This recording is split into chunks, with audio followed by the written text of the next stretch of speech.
Hello, everybody, and welcome back to the Broadway Jets YouTube channel. You'll know me from Twitter as NYJ Mike. I'm joined as always by the master of receipts, NYJ Matt. And Matt, today we have a very ridiculous video. We've gone ahead and ranked the top 100 of the most ridiculous moments in Jets lore since 2015, the past decade. It's going to be a long one and a fun one. I don't know if it's going to take an hour, 2 hours, 3 hours. I don't know what we're about to embark on, but if you have a minute, don't forget to hit subscribe. We worked hard on this video, and it's an evergreen video. So you can look at it from today, 5 years from now, 10 years from now. I think you'll enjoy what we cover. And Mike, we started it by Tanner Anderson getting fired, and everybody was like, I'm done. I'm done being a Jet fan. And we were like, there's 50 moments that are way worse than what just happened today. Yeah. And I know a few people on Twitter, I think it was Jason Klein, did a top 25 since 2010. This is a top 100 in the past decade. And I think we can get right into it. Any disclaimer before we start, though, from your end? I mean, we built a ridiculous slideshow. It's actually hilarious. I have a few beers with me, and I'm ready to go. 5 o'clock somewhere. And is it a perfect list? Like, we were going through it. We had, I think, in Woody Johnson, the Epstein files, like behind Kaare Vedvik missing kicks. Like, we had to move it around a little bit. It's very funny. There are tiers probably in there somewhere. You can debate rankings, but anything from 50 to 100 is pretty arbitrary. Yes. Top 50 is when you get into those really big time moments. So yes, we did try to go in order, but there are some that are very hilarious that are in front of others in terms of, just being horrible or, actual news or hurting the real Jets. So we'll see. Here we go. Number 100, Robby Anderson cop interaction. Yep. I don't know why the Joe Douglas photo is behind it, but Robby Anderson going 105 in a 45 tells a cop that he's going to nut in his wife's eye. He did do that. One of the sun god himself. So that's a hot start, Matt. Number 100. This is the 100th craziest thing that's happened in the last 10 years. And Jet fans wanted to jump ship because Tanner Anderson got fired. Listen. I remember trying to spin zone it. I think we were in late high school, early college. And I was like, maybe he was like generously asking. And what if the cop was like, yeah, that's fine. She's into it. Flattering. The cop goes home and the wife's like, why did you just say no on my behalf? I would be offended if he didn't want to nut in my wife or girlfriend's eye. Robby Anderson at 100. 99. Wow. Manish Mehta tweets out Joe Douglas's phone number. What picture is this? Why is Manish Mehta eating his... Oh, is that Connor Hughes in the background too? Nice. Yeah, Connor Hughes looking pale as hell in that video.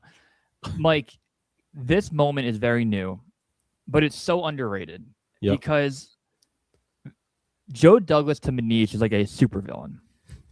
Joe Douglas got Manish Mehta fired, which we'll get into later, and slandered his whole life. Probably rightfully so. Manish Mehta earned that, right?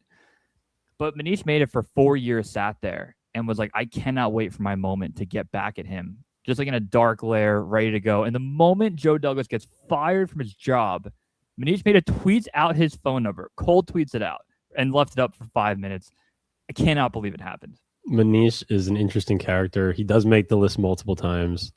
Yeah, totally like super villain origin story. Hilarious. Did we text Joe Douglas? Did we say anything to him? No, I did not. I was afraid to get in that realm, but missed opportunity. It was his phone number. Confirmed. And that is not Harrison Phillips. It's Joe Douglas. Right. 98, Mike. 98, Darron Lee pushing for the new uniforms and never getting to play in them. Objectively hilarious. And this is before another list item where Darron Lee is involved in where he gets traded. So just ridiculous. And poor Darron never got a shot. So I talked to Darron Lee in the Twitter DMs before he got arrested for doing way worse things than he's done previously. But Darron Lee, an unbelievable moment is that he actually got invited to hang out with Adam Gase and Dowell Loggins, and they were talking about the defense and people on the team. And he left to their apartment, never heard from them again. And the first thing Adam Gase did as interim GM was trade Darron Lee. And Darron Lee was, during the meeting, he was telling me they were trying to give him beers. I think he was testing them. But it was like, could you imagine watching a playoff game? They're watching one of the playoff games, and it's Darron Lee, Dowell Loggins, and Adam Gase on the couch. Unbelievable. What an assortment of individuals. All right, wow. 97. This is a good one, Matt. Denzel Mims eats salmon, gets sick. Nice picture that you've chosen for the salmon with some eyes in there. Just like another one of these things, Matt, where, you're trying to get the franchise going. You have Sam. It's his third year. We're excited because 2019, the end of it went really well. And then Denzel Mims eats salmon. This was 2020, right? Not 2021? 2020. I thought it was the second year? Yeah. So Sam is gone. Now you got Zach Wilson, whose jersey is behind me. And Denzel Mims eats some salmon and gets sick, like in the team facility. What are we doing? Yeah, and if you looked at his like pace out in 2020, he's like a normal wide receiver, 2, maybe 3, with the hope of, hey, sophomore year he bounces back. I remember being really mad at Mike LaFleur and Robert Saleh for not using Denzel Mims. I'm like, just put him out there. What's the worst that can happen? And then he ended up being really bad. So they were 100% right. We loved Mims, yeah. That was sad. That 2020 draft, we liked that first. Becton, Mims, didn't work out. Not at all. 96, Kaare Vedvik. How is this a real guy? A ton of kicks. You go into week 1, 2019, with Kaare Vedvik as your kicker. It was the Bills game, right? Yeah. And he just, it wasn't even like he was close. And he got immediately cut after the game. And he looks fake. So in Minnesota in the preseason, he made like a 58-yarder, and everyone loved him. And they were like, this guy is great. Minnesota keeps their kicker. I don't even know who it was at the time. And then we pick him up. And one of my favorite Adam Gase moments in his tenure is Adam Gase talked about how in practice, Kaare Vedvik looked a little off. And he goes, but that week before, like leading up to the game, he felt good. And he goes, the moment we got on the field to warm up, he goes, not so good. And Adam Gase knew going into the game that there was a problem at kicker. He had to have had the yips or something before the game. But Adam Gase trying to find a kicker for the first 2 months of his tenure was a great moment. All-time horrible kicker. We'll never forget Kaare Vedvik and the negatives that he's caused us. This is a great picture, Matt. Avery Williamson, 2018, tearing his ACL in a preseason game. I mean, you just can't make it up. It was just, and this was in a string of, it just kept happening, Matt. And we got the Zach Wilson got hurt in one of the preseason games we have in here later. You're starting middle linebacker after you move off to Mario Davis for the second time, and he goes to New Orleans and becomes an all-pro, and then your new linebacker tears his ACL in like too late in the preseason game. You should have been out of the game. Was it 18 or 19? Well, these uniforms, I guess 19. I think he tore it 19 because it was in Atlanta in the preseason game where Jakai Polite played his only game for the Jets. But he kept posting photos every game that the Jets were in. He would be in his full uniform. Avery, a fun Jet in theory, but the fact that you had your starting linebacker tear his ACL in the fourth quarter of a preseason game, classic Jets. Stupid. 94, another injury. Poor Trevor Siemian, man. So Sam Darnold, 2019, week 1 plays, gets mono. And you kind of like Trevor Siemian as a backup at this point. He was around 500 with the Broncos, those Broncos teams that after the Super Bowl with Peyton Manning, he was the starting quarterback. Comes in as the backup. You're comfortable with it. Like 3 plays into the game, Monday Night Football against the Browns, gets murdered and breaks his leg to never play again that season, obviously. Comes back with the Jets for a second stint. But then we had the Luke Falk era, Matt. Yeah, we talked about it. Trevor Siemian, good backup. We thought going into the year he's like a top 5, 10 backup with what he did at Denver. Mike, I don't know if you remember this game. Mike and I have been friends 20 plus years. I think we've been in 2 fights ever, like 2 arguments between each other. And it was at this game where we were both hammered. I think you was like fighting with someone. Well, no, you were probably arguing with someone in the crowd, but I think what happened was you ha-ha'd a message in our group chat. And like you emoted haha, and we were down like 21-3. And I was like, do you think this is fucking funny? And then classic, we're hammered, and you're like, well, you think I'm not a good fan for laughing at a joke? Real fight, yeah. And then you were like, name the 2013 backup tight end. And we're just like at each other's throats for no reason fighting. And I think it was a back-to-back game. 2019 broke us, but we never fought again, and we never fought before. 2019, we were so excited. This was Sam's second year. And Matt, this is a huge injury in Jets history because the Jets finished. Sam Darnold went 7-6 as the starter. So if you could have, won a couple of those games that Sam missed with mononucleosis, we would have had a chance to make the playoffs. Not wrong. 93, Brian Poole. I think it's one of your favorite moments. This is ridiculous. Brian Poole just kept getting dehydrated and having to come out of training camp. You're like, dude, just drink a water bottle. What are you doing? I feel like we have to explain it because if somebody's watching this video in 2035 or like a kid's watching the video that's never heard about Brian Poole, back-to-back training camps, he came in and he was dehydrated. And he couldn't practice, which is huge because your starting corner is not on the field with the defense because he's dehydrated. Unthinkable. But just it give him every water. Year. What is he doing? Go to the sideline and drink water, and then go back onto the field. How are you dehydrated? Yeah. Last name being Poole also. It was a classic Twitter. Brian Poole's a good player too, by the way. He was a very nice slot corner. Pick 6 against the Raiders 2019 with one hand.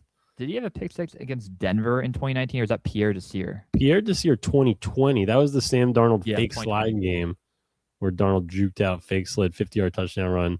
Pierre Desir pick 6. Number 92. What are you saying? Justin Fields can't complete a forward pass. I also don't remember what the order is, so we're getting surprised every time we pop up.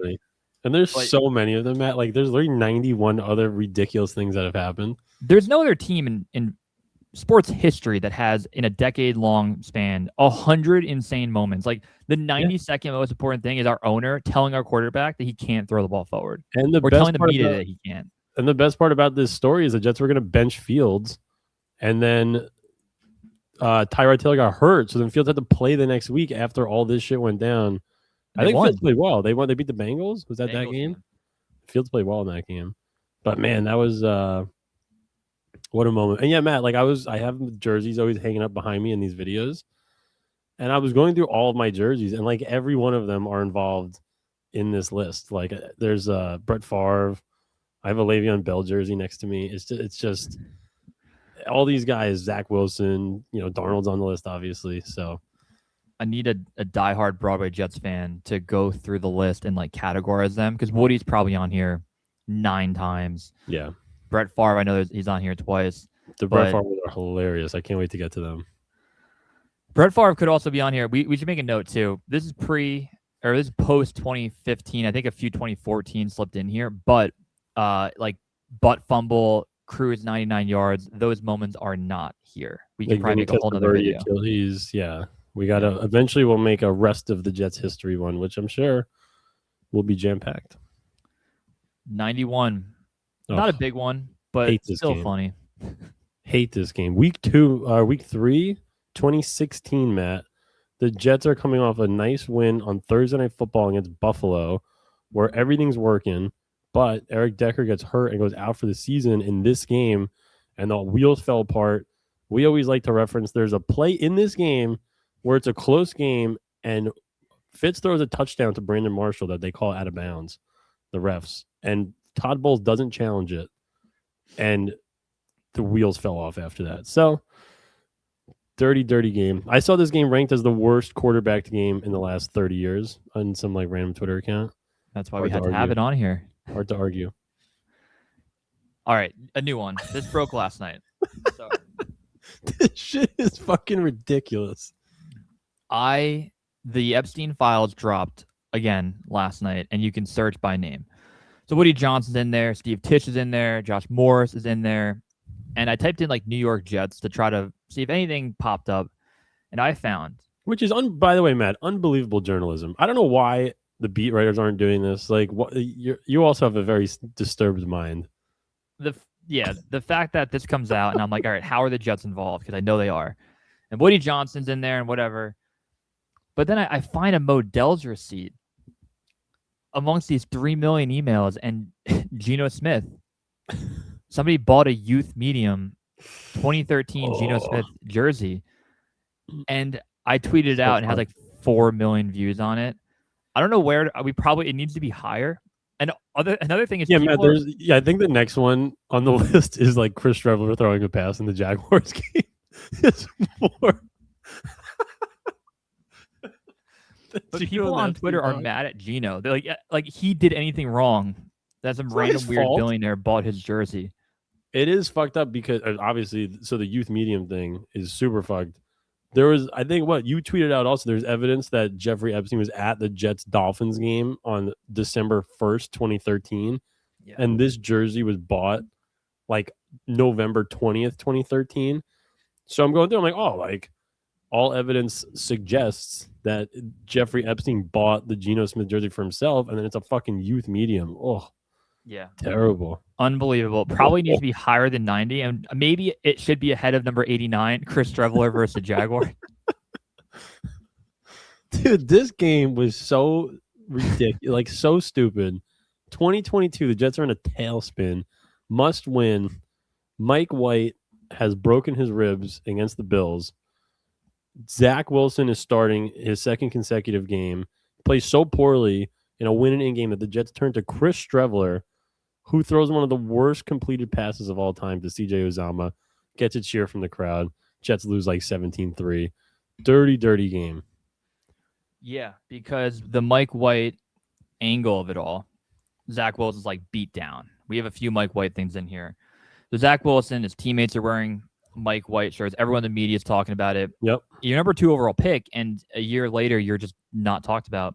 Then you have to come back, and this random guy, Chris Streveler, who's like a modern day, honestly, Tim Tebow, like can run, can throw, but cannot throw. And he had to come in the game to try to win to get you in the playoff spot. Unbelievable. But yeah, I had it over the Epstein, Geno Smith jersey.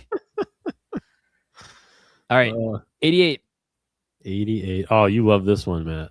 Birthday Gate is so underrated. So Birthday Gate. Every year, even the Jets will tweet out like a backup long snapper, happy birthday. They tweet out happy birthday, everybody. I went back, I did my research. Ever since the Jets began their Twitter account in 2008, they've always wished their head coach a happy birthday. And during this time, there's a lot of animosity back and forth. There was rumors of, Woody and Saleh yelling at each other at the owners' meeting. Yes, forgot about that. 9 a.m. I'm like, hey, I wonder if they're going to not wish him a happy birthday. And then 11, and then 1 o'clock, and then 2 o'clock. And I'm like, are they not going to do it? And then it started gaining traction. Everyone's talking about it on Jets Twitter, and they don't wish him a happy birthday. Unbelievable. Do you think they saw it and they didn't want to give in? There also are rumors about that you are the Jets admin, so that can't be discounted. Yeah, that's fine. Did the Woody and Saleh yelling at each other? I totally forgot about that. I think that was the time Woody was tweeting at that time, right? Like quote unquote Woody. He would tweet like "Happy Rosh Hashanah." But I feel like he actually came out and dispelled those rumors. He did, which he doesn't usually do. Obviously, there's like literally 100 things on this list, and I think like that was the only time Woody was like, "No, that never happened." But what's crazy is we could have added that. Like our owner and our coach had to put a public statement out that they're not fighting. And that'd be most teams like number 18 on the list. And it went undrafted. Like 110. We have some honorable mentions too. It's not just 100. I also like that people throughout the video are just going to like scroll to like number 42 and just see random moments. Like very few will watch the whole thing. If you do, make it to the end. Subscribe, DM us on Twitter. We'll follow you back. We want everybody watching this video for years to come. And we're 20 minutes in and we've gone through 12. So I don't know the timing of it, but this is awesome. 87. Oh, man. What is Brett Favre doing, man? So Brett Favre got into trouble. He was stealing money from people on welfare in Mississippi. And now like Brett Favre will tweet something out. He'll be like, oh, man, 1996 great Packers team. We had Desmond Howard. And people just be like, why'd you steal the money from people in Mississippi? They put it towards a volleyball court, right? Something, yeah. I don't even know the full extent of the story, but just the optics of Brett Favre, who's in the background here. Dude, I remember being like in middle school, like, oh, Brett Favre, like a stand-up guy, Wrangler jeans, the nice middle America, great guy. And then he's sending out dick pics, he's stealing money, and he has another moment on the list that we'll get into, which is another underrated. The dick pic sending would have made the list, but it was in 2008, so before our time threshold. Yeah. If we want to go back to 2000, you could do 250. Yeah. Not a another big one, Matt. I know, but this should be a Giants thing. Like, yeah.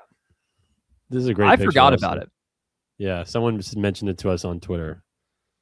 Wide receiver coach gets suspended, arrested. I don't even know what happened to him. I used the Cuban Gooden Jr. photo, which I love this meme. But yeah, gambled, removed from the team. I think Robert Saleh was like, it was an honest mistake, but Miles Austin, Monmouth University alum. Correct. NYJ Mike, Monmouth University alum, and Miles Austin was going to graduate school when I went to school, so I would see him in the cafeteria. It's fun. Was he on DraftKings when you walked by him in the cafeteria? Probably. He was probably cooking up a parlay just before he went to work for the Jets. I think I had a tweet during this time, like Miles Austin betting on Zach Wilson unders, and it went nuclear. I had like DJ Bienemy, former friend of the program but former beat writer, DM me like, dude, too far. Current Texans beat writer DJ Bienemy. This is another one, Matt, that we learned a lot about recently. Yeah, we broke it. That's right. We do not have sources. We will never pretend to have them. We don't put out vague comments that might be true, but we do know things. Like we know the Darron Lee story because he told me. We found this story out. We tweeted it. It went viral. Yep. Woody Johnson was mad they were losing, and he canceled food trucks at one Jets drive. That's right. And then what? Aaron Rodgers was paying for them. Was that the? Yeah, Rodgers began paying for them. That's what happened. Yeah. So Woody, what is that? You're gonna have food trucks and just not. Dude, is he worth like $8 billion?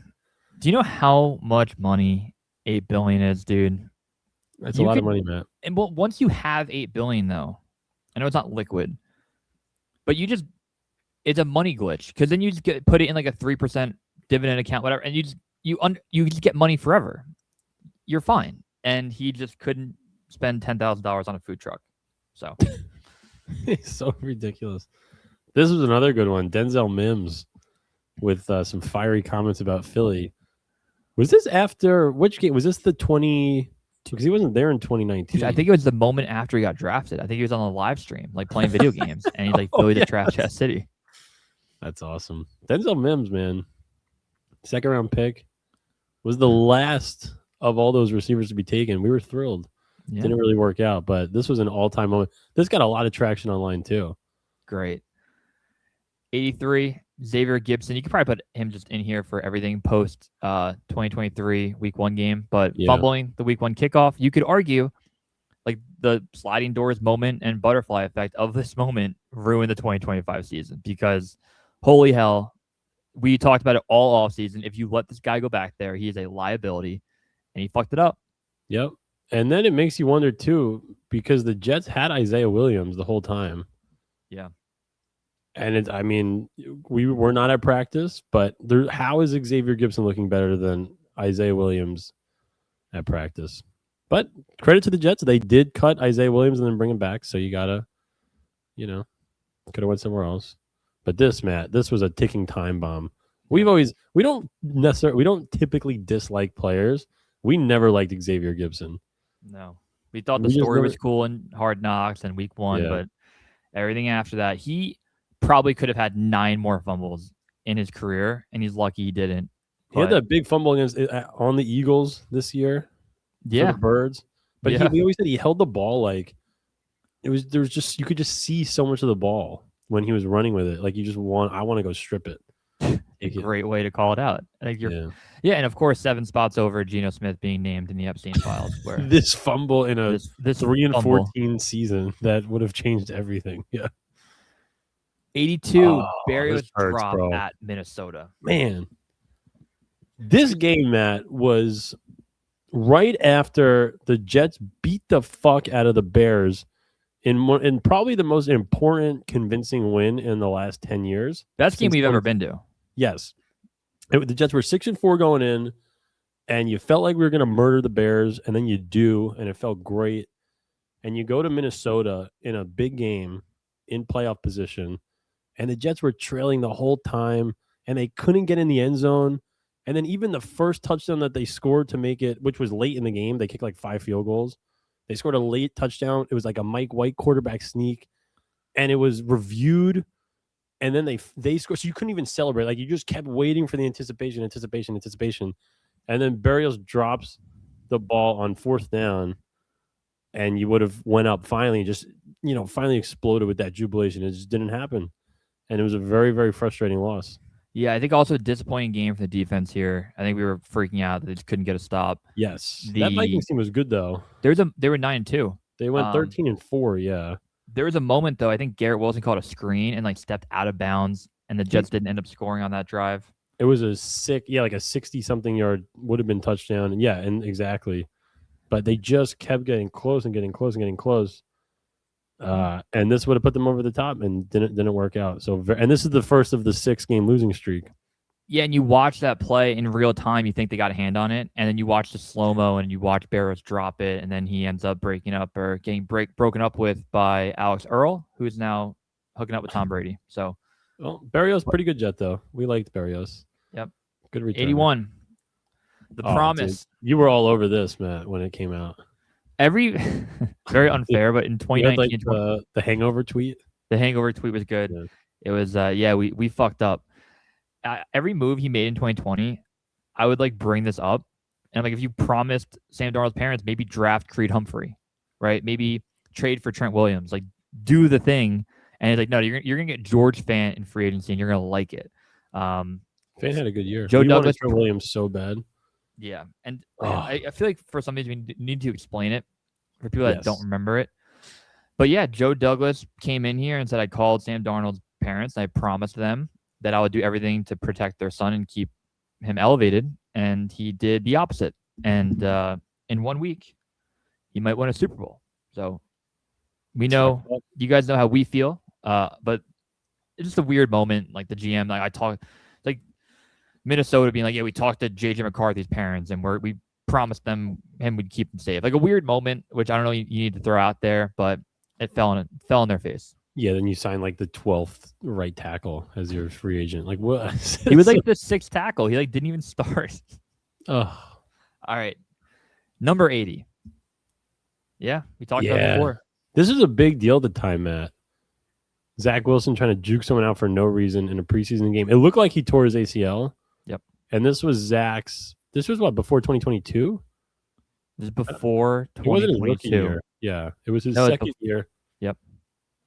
And, so year one, we don't know that Zach Wilson is completely horrible. Zach Wilson behind me. We don't know he's completely horrible. And you're excited. You're hopeful. We were still bitter because we were mad about the Sam Darnold stuff. But we're gonna hope our young quarterback that we drafted 2nd overall turns into a great player, and he goes out and he's juking people out and looks like he literally tore his ACL, and you don't know the news for a while, and it was a big deal. You're oh wow, another season is just in the trash, and Joe Flacco ends up starting the first few games of 2022. Yeah, and I remember on Twitter, David Chow, disgraced former doctor, tweeted out that Zach Wilson tore his ACL, confirmed. And he didn't. He half tore his meniscus. And I remember going off on David Chow. I was oh, how many DUIs do you have? How many, you killed Junior Seau? I was being insane on Twitter to David Chow. But he was wrong. Zach Wilson did not tear his ACL. And frustrating because very much 2019-esque, where year 2 of your young quarterback that you took in the top 3, you want to see him go, and then they're out a month. You can't. Out a month. Can't do anything. And at that point, Matt, I don't think a Jets quarterback had played 16 games since 2015. And we're why can't? Because think about all those guys. Fitz played really 16, but he missed one game. The Raiders game. The Raider game. And then it's, Darnold only played 13 and 13. Josh McCown played 13. So it's we just can't get a guy playing a full season. Fitz in 2016 didn't play the whole season. A lot of that was performance, but tough. So we're we can't get a guy just play a full season of football. But yeah, in hindsight, they should have just started Flacco the whole year. We probably would have made the playoffs. 79. Fireman Ed is upset that he's not on the Jumbotron. What year? This is such a good picture. That is from the butt fumble game, though, Matt. That picture, it's got to be. Yeah. No, we're not anti Fireman Ed. We get it. He quits the team sometimes. He was a Miami fan. Whatever. Thank you for your service, firefighter. We don't hate Fireman Ed, but thank you for your service. The moment in 2024 or 5, they didn't show him on a game, and he went to Instagram and did a full video about how the Jets are phasing him out and how Jetman with the beads is now ahead of him. Like, what the fuck are we doing? Like, we gotta be serious, guys. Grown men, more grown than us. I did meet the Jetman in London this year for the Jets Broncos game. It was cool. Were you like, I'm NYJ Mike? He's like, who the fuck are you? The dude is like flying around with like a cape, like landing, taking pictures. Dude, it was great. There's a video, I think it's from 2025 London, of them at a bar, and he's like, we might be 0-5, but like we absolutely will win this game tomorrow. Oh, it's got to be that year. It's got to be the same time, yeah. I think he had a pump-up speech, and there's something happened in the speech that's very funny, and like the camera cuts to a Jet fan in the crowd. He's like, what? Very good. Yeah, Fireman Ed, come on, dude. You're put a lot into the franchise. He's got extreme great treatment. Upset he wasn't on the Jumbotron. Good all-time moment. We're a half hour in. I wonder if people are watching on 2x speed. Comment, like, subscribe, do all the stuff. This is a good one to put on too if you're in the car taking a long trip. I feel like I'm gonna come back to this like every couple of years. I'll dip my toe back into the top 100 insane moments. Yeah. All right, 78. Oh, what was this picture of real? This is a real picture, Matt. This was the moment in the Gase era. Again, before he even coached a regular season game. This is preseason 2019. I was almost bought in. Yeah. Everything that I did not like about hiring him, the weird press conference, which we'll get to, everything about it, I was like anti-Adam Gase. But this very moment, I was bought in. I was like, if we're going to have this maniac call plays and do smelling salts, we tried to buy for the 2019 home opener smelling salts, and I went to different stores trying to buy them, and they're like, no. And I went to CVS, and they were like, you can buy a medical grade bag for $50 that has them in there. And I'm like, I don't have the budget right now when I was like 20 years old to do that. To fuck around with medical grade smelling salts. This was the best. This is cool. This is great. I love this. This is what you want, dude.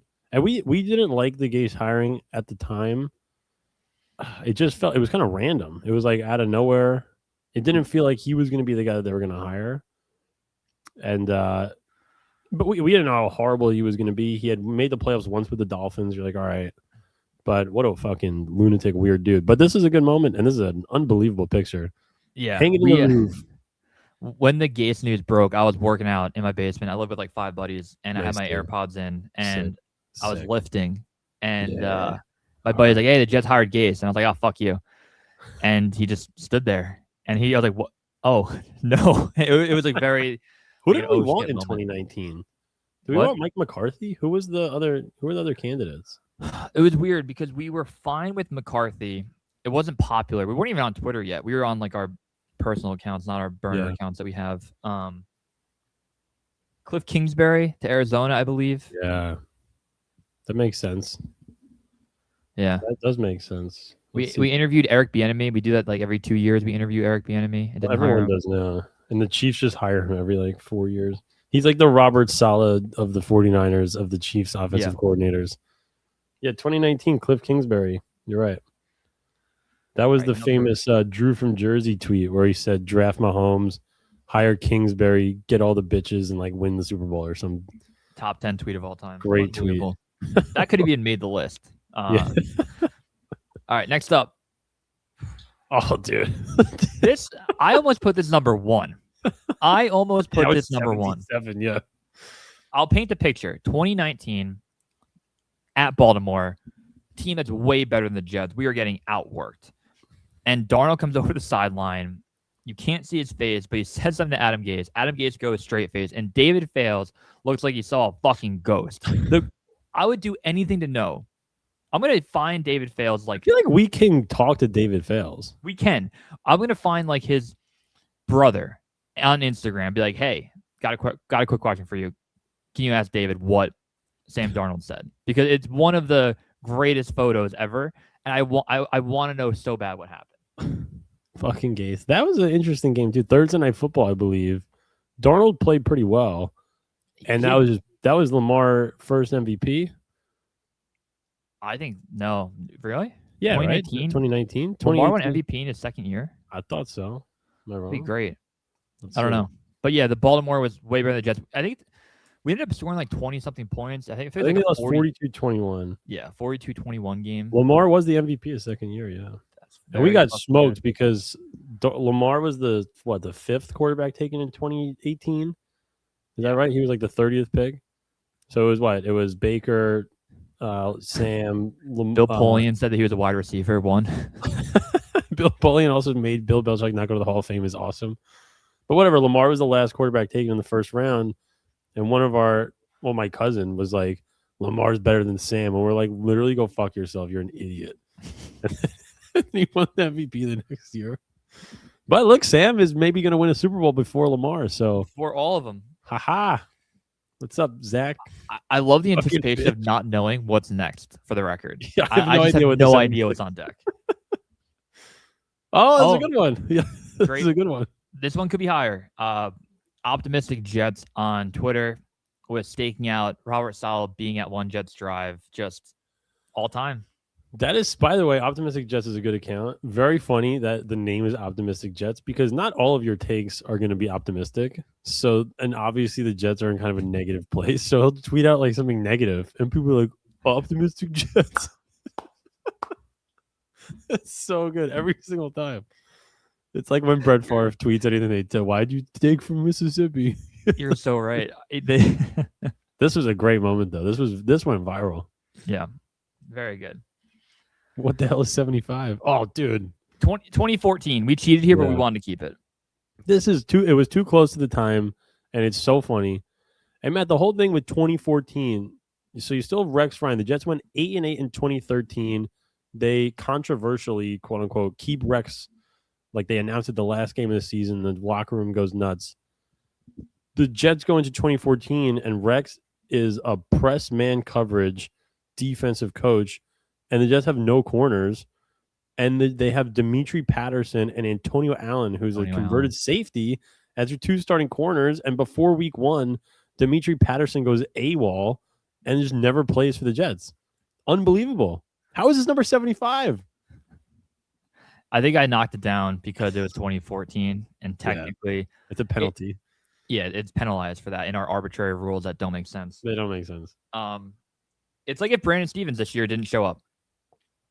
That's an unbelievable analogy, exactly. But if Sauce wasn't there in the beginning of the year, you sign Brandon Stevens. He's your number 1 corner. We're not exactly thrilled about it, but you need him, and he just isn't there. We don't know where he went. Did we ever find out where he went? No.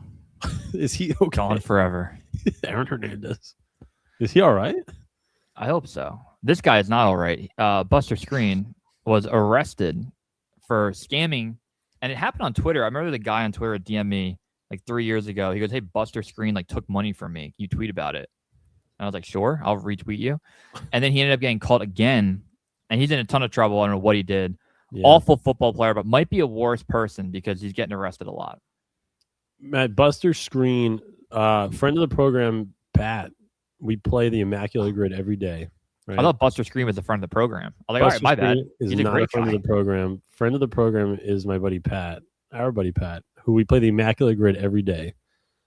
And we will use Buster Screen. And now we have a new category of people that are in the Buster Screen category where you play 10 plus years in the NFL and you have no accolades. Buster Screen is a rare breed. It's hard to play in the NFL for 10 years and have not one accolade. And that's Mr. Screen. I love that. We should actually put there's a Monday Night Football game, Jets Cardinals. I believe it was 2016. It 3 penalties in the first half. 3 penalties in the first half, like consecutively. Yeah. Ridiculous. 73. This is such a good one. This could be 15. It could be 23. Like, there's no reason we had to put it this low, but he tackled, Jamal Adams tackles the Patriot mascot at the Pro Bowl. And what's funny is, I think at the time, because I liked Jamal Adams, my take was, come on, grow up. It shouldn't be an overreaction. Yeah. In hindsight, he tackled a random person who could have been like a 40-year-old woman from behind, blindsided, and then the person goes to murders the mascot, Matt. It's not he decapitates the mascot, and the mascot got hurt. Yeah, they went to the hospital, and he's like on top of them. It looks pretty interesting his form here, but he's like barking in their face, like yelling at them. Yes, and if you look at our tweets from that day, we do say we're like, this is fucking awesome. Like, fuck you. Guys are being pussies. The guy goes to the hospital. That's awesome. Dude, it's just so funny. Like, you're the mascot and you tell your family, hey, we got a free trip to fucking Hawaii. Guys, we're going to go to Hawaii and I'm going to be in my little costume. You guys will be in the crowd. We'll be waving to people. And he's there. Yeah. And for no reason, the guy tackles him. And it's not a normal guy. Yeah. It's not a 5'9", 150 guy tackling you. It's a starting safety who is an all-pro player. All-pro safety. Jamal Adams had a great 2019. There's going to be more Jamal later. Yep. I got a few stories for Jamal later. Oh, yeah. Oh, this is... What a picture, too. This is ridiculous. I'm not a huge Joe B guy. I know a lot of people are. Such a woe is me, blah, blah, blah. You know, I hate what he's fucking wearing here. You can't. This isn't that you would wear to the golf course on a bachelor party. That's fair. I did. I probably did wear that at your bachelor party. I don't even remember what he leaked to him, but I remember him. What was it? I don't know, but Saleh was just too soft, man. And there's another Saleh thing later on that is going to really bring that to light. But it felt like Saleh just cared too much what everyone thought. Yeah, and he's probably just like talking to Joe Benigno and just letting off some steam. And then Joe Benigno has to go to like online and talk about it. Yeah, like if Robert Saleh put us in a group chat and was like, guys, I fucking hate Jeff Ulbrich. Like, he's the worst. If Joe Benigno was in that chat, he would just talk about it the next day. Yeah, he would say it. He's insane. Like, which is also fucked up from Benigno, obviously. So I do like the Joe B. I call him Joe B because I can't pronounce it. He goes on Jake Asman's show, and like the title of every time is like Joe Benigno explodes or like gets fired up, but like always the caption. It's like Joe Benigno explodes. Yeah, like he's the fucking challenger. The sun is out. Yeah, wow. Yeah, it's a day and ends in Y. His wife looking pretty good there, man. I'm just gonna say. Anyway, Benigno's wife. Okay, not bad. 71. This was a great moment. Jet Browns 2023. Yep. Michael Clemens, you would have thought the Jets were 9-5 going to the playoffs and just won 33-10. Nope, the Jets were getting beat pretty bad by the lowly Browns, and Michael Clemens is telling fans to go fuck themselves. Yeah, not the best. Was that 2023? Did they play the Browns? Oh, they did. Yeah, they got smoked. It was a Jermaine game. That was a Thursday night football game. Joe Flacco threw David Njoku had like 100 yards in the first quarter. Jermaine had the pick six. He batted up to himself. That was a wild game. Those are weird games. Like, they beat the Commanders the week before and like a last-second field goal. I think Brees had like 8 catches that game because I think at the time they forgot that Brees Hall can be like a receiving back, and they forgot that again years later. Yeah, someone said when we put out we put out a tweet if people want to suggest some of the ridiculous events that we're talking about. Yeah. And someone said when Nathaniel Hackett forgot that Brees could catch. Like, what the fuck? Great. You're right, they did it again this year. What are we doing? But this was a great moment, great meme where he's like, fuck you, fuck you, fuck you. Probably the best Michael Clemens moment since his like original training camp photo where he came out with the spiked bat. Yep. Also hilarious. Not corny like Mac Hollins. Hilarious, but Michael Clemens sucks, so it doesn't really hold much value. I'll be honest. I'm in the minority. I hate Mac Hollins. I get it, but the Warriors thing made me laugh. I don't know why. It's just like the way the Warriors when he has the glass bottles when he walked in, like that made me laugh. And I know everyone else hated it. The bare feet, lame. I get it, but the Warriors one I thought was funny. Not everything he does is awful, but it's like put some fucking shoes on, dude. Like, who cares? I'll say right now, right? We're at 70. This video is gonna record and be fine, whatever. If something happens to this video, I think I need like a year before we can try to film this again. I'm not doing this again. I know. This is it. I deleted all from StreamYard. I deleted like half of our file saves so that the storage would be fine. I deleted stuff from my computer. I tried a lot. Okay. Smart. Zerline 2024. You could have put 90 screenshots here. A true butterfly effect moment. This is the one, Matt. This is the one that you have in the picture. Yes. If he makes a kick here, a kick against the Bills, an extra point here, do we look at 2024 differently? And like, not even kidding, is Aaron Rodgers the quarterback in 2025? He 100% is. If the Jets had the 2025 special teams in 2024, the Jets win 10 or 11 games. It's a fact. It's not. This is what was so frustrating to me with the Aaron Rodgers stuff. Rodgers played better last year than he did this year for the Steelers, and the Steelers went 10-6 with Rodgers as a starter, and the Jets went 5-12 with Rodgers as a starter. It's very frustrating. This is the most obvious example where you just make this kick and the Jets are 3-1 and feeling unbelievably great. You mentioned the Bills game. Greg Zuerlein missed 2 30-yard field goals in that game, Matt. 2, where it's 20-20 in the fourth quarter.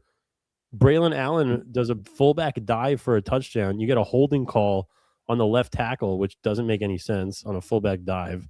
Unreal. Against Tyron Smith. You get backed up. You kick a 35-yard field goal. You miss. You stop the Bills. You kick a 36-yard field goal or like a 40-yard field goal and miss. Lose that game 23-20. You missed 2 kicks in the Patriots game that you would have won to keep your season alive.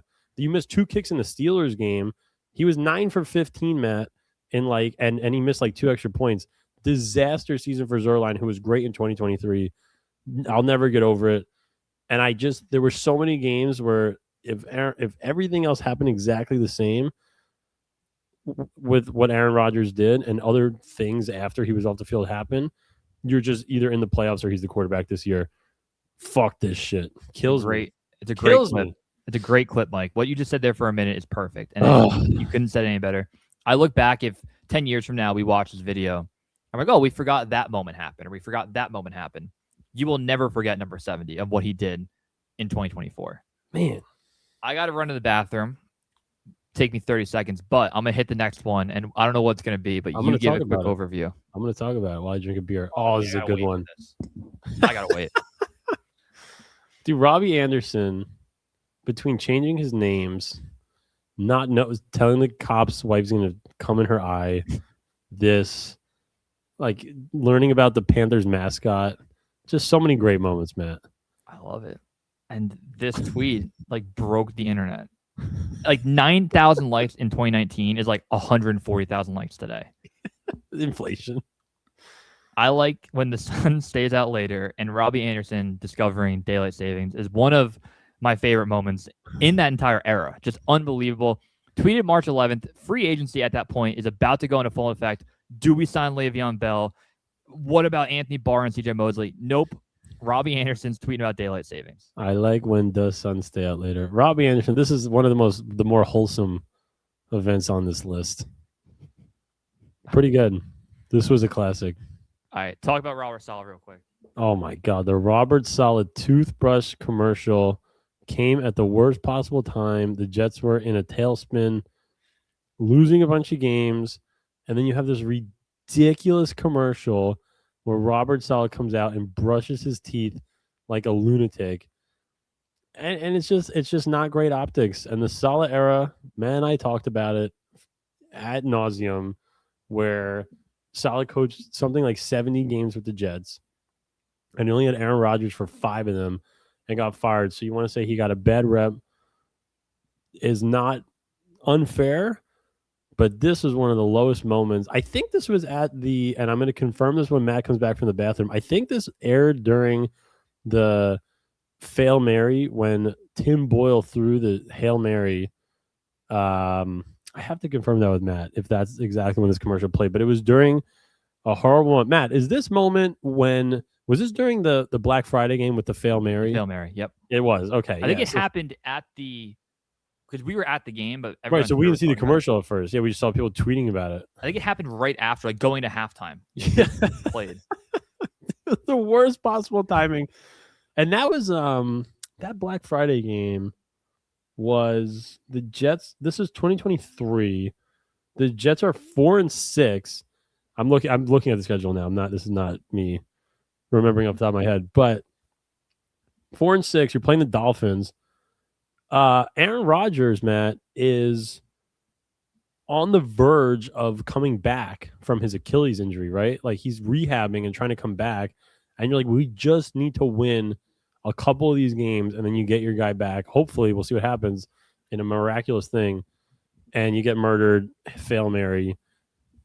which, by the way, you should throw the Hail Mary. And then this ridiculous commercial airs like 1,000 times for the next few weeks.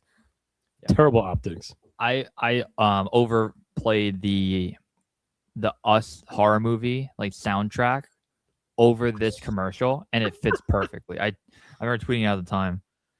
All right, next up, 6-7. Rodgers, Aaron Glenn. You can move off Rodgers. We've talked about it a million times over. The way it happened, not great. And you'll look back on this when Rodgers is 70 years old and he's on Fox talking about vaccines, or he's on Fox Sports talking about game day. He will make a slate at the Jets because of how it went down. If it went down a different way, I think things turn differently. But yeah, this is a bad moment overall for everybody involved. Yeah, you know what's interesting too, Matt, about this moment is so the Jets move on from Rodgers and they go to Justin Fields, which is objectively stupid. In my opinion, I understand. So long-term thinking, it's not crazy why the Jets did what they did, because Aaron Rodgers would be 42 playing quarterback for the Jets, who probably weren't going to win the Super Bowl last year. But there are Jet fans who are like, I'll tweet out something positive. I'll be like, hey, the Jets have 5 first-round picks in the next 2 drafts in 2025, 2026, and you have a lot of cap space. And they're like, we're doomed. But and then in the same breath, they'll be like, we should never have kept Rodgers. So I'm like, either, I don't know, like, what do you want? Like, do you want to try to win, or do you want to like have a lot of draft picks, or we're just doomed no matter what? I don't know. That's kind of why we're making this list anyway. This was the impetus. You're right. Ugh. All right. Ugh. 24 spots ahead of Geno Smith on the Epstein list. Alan Lazard warms up and plays soccer before the games, and that's all I really have to say about that. Alan Lazard, terrible contract. Happy they got him because it helped bring Aaron Rodgers here. Same thing with Nathaniel Hackett. I don't care. But just how many times are you going to kick the soccer ball? And then it's like he keeps dropping passes, and then they'll just pan in on him at practice, just kicking the soccer ball. That's why it's on the list. You can make the argument it's 194th, but kind of funny that we put it this high. And yeah, you can't practice and warm up playing soccer and then be, a legal formation. Every time. Can't have it. Yeah, 4 years, $44 million for what? Ugh. I always like to say, though, if you look at 2024, the first 4 weeks, he was on pace for like 90, 1,310. Crazy. Yeah, the touchdown against the Patriots where they ripped his jersey off. This is a great one, too. Yeah. For those that don't know, Brett Favre took a dive so that Michael Strahan could break the sack record. Mark Gastineau had it. And what happens is it was pretty normal at the time. Mark Gastineau was at the game, went through fine. Decades later, Mark Gastineau, who is a complicated figure, he started thinking about, well, what if I still had it and all the money I could have made of being a sack champion, autographs, and he thinks that Brett Favre took a dive. And in a Netflix documentary, Mark Gastineau confronted Brett Favre, and Brett Favre did not know that he was going to get confronted and thought, hey, what's up, Mark? And Mark just starts getting pissed at him. And Brett Favre is so confused, and it's the most awkward interaction. I've only watched it one time because I can't watch it again. But 2 Jets historically. Obviously, Brett Favre for 1 year. Mark Gastineau, top 10 Jet of all time, going at it. By the way, if you watch that video of Brett Favre diving, which is like not just Mark Gastineau's take, is a common NFL take. I don't know what he's supposed to do in that video. Like, Michael Strahan's just going to murder him. It's really not that much of a dive. It's tough, but it's almost like he had to have been on the right tackle, had to be on the same page as him. Be like, just cut across the line, let him come, and then I'll do like a boot. Not the craziest moment, but definitely one to note. This one I hate. So this is so frustrating, Matt. So Mike White loses in Seattle. End of 2022. We talked about 2022 a lot on this list, and Robert Saleh might make up, like, his era might make up 70 out of the 100 on here. I know he had 4 years in that decade, but they lose the game. Mike White is hurt. He played through broken ribs. He's laying on the ground in the locker room, and Woody Johnson tells him that he fucking sucks. And of everything Woody has done in terms of like football stuff, this one bothers me almost the most because you have a guy playing hurt for you, and he is the reason you're in the spot that you are, not for the shithead you took at number 2 overall. So give Mike White more respect. Mike White played his dick off, came out there with broken ribs, clearly not himself, and it just didn't work out.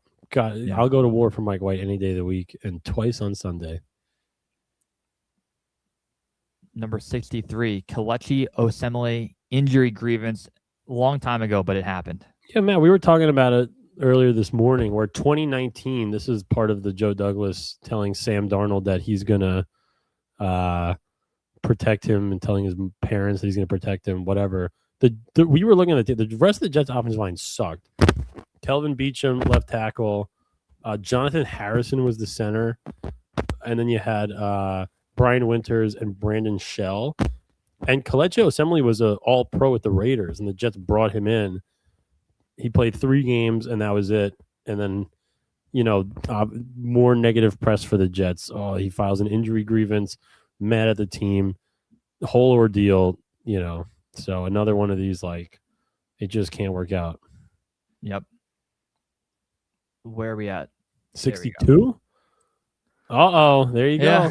I almost put this as an honorable mention. I feel weird putting it on here, but it isn't a moment to highlight the cool thing about it. It's to highlight how embarrassing it is that we traded him a couple months later. Fun moment. Deal, everybody was in on it, Mike. It was very fun online. I tried to keep it light. I was on some radio shows. Mike Williams took the bag to the Nets went on game. Sports Center, yeah. But we talked about it at the time. We're it was a big deal. It was very fun. But I remember talking, I'm like, Mike, what if he just doesn't do anything? He's bad, and we trade him. I'm like, nah, dude. Don't worry. That can't happen, and it happened. We really wanted Mike White. Mike Williams. Yeah. He was supposed to go to Carolina. Didn't end up happening. We did a whole YouTube video on what happened, so go check out that video of the ins and outs of me sending the breakfast sandwich to Mike Williams. But the one that stands out to me about this is, which we'll get to, is his connection with Rodgers. Mike Williams caught the ball against Tennessee that has a huge first down. Yes. We're thinking, finally he's going to be a contributor here. Not good. But people will tweet at me and be like, oh, fucking sandwich boy. And I'm like, oh, here's a tweet from March of that year saying that I'm the GOAT and you love me, so eat a dick. So you can, if you were at the time this is corny and weird and I hate you, Matt, and you hate it now, I respect the hell out of you. But anyone who liked it at the time, don't come at me. You got vindication because Mike White, I keep saying it. Mike Williams got hurt at the end of 2023 with the Chargers. He missed most of the season, came back, played 9 games with the Jets, and then went to the Steelers and did the same thing. So he was just done. By the way, fun Mike Williams stat: he played 18 games in 2024, which is rare. I don't know if that's ever happened before. I think he caught a touchdown the first game in Pittsburgh that he went to. A game-winning touchdown from Russell Wilson, and we're like, oh boy, here we go again. And then he ended up doing nothing. Next up, Mike White t-shirts. We talked about it before. Just embarrassing that you have a number 2 overall pick, and your backup quarterback has one, or your third-string quarterback basically has one decent game, or I guess we'll call it a good game, and everyone then on the team starts wearing his t-shirt and promoting him while Zach Wilson's in the cuck chair. Bro, and Braxton Berrios was his best friend. Yeah. It's pretty fucked up. Yeah. So it's Dax Milne, and Dax Milne. Oh, we'll get to that. Oh, yeah, I guess we'll get to it. We'll get to all that. We'll get to that, yeah. This is a good one. Yeah, Manish Mehta reports that Adam Gase does not give a fuck about Jet fans because he's rich as fuck. Again, you don't know if this is a true story, but it would definitely made its waves during that 2019 era. And Manish Mehta was a villain, just a straight-up villain at one Jets drive. And, yeah, Adam Gase rich as fuck saga was nothing too crazy, but in hindsight... Reading a Manish Mehta article is like reading an article that China puts out about anything that happens in their country. It's just, what are we doing?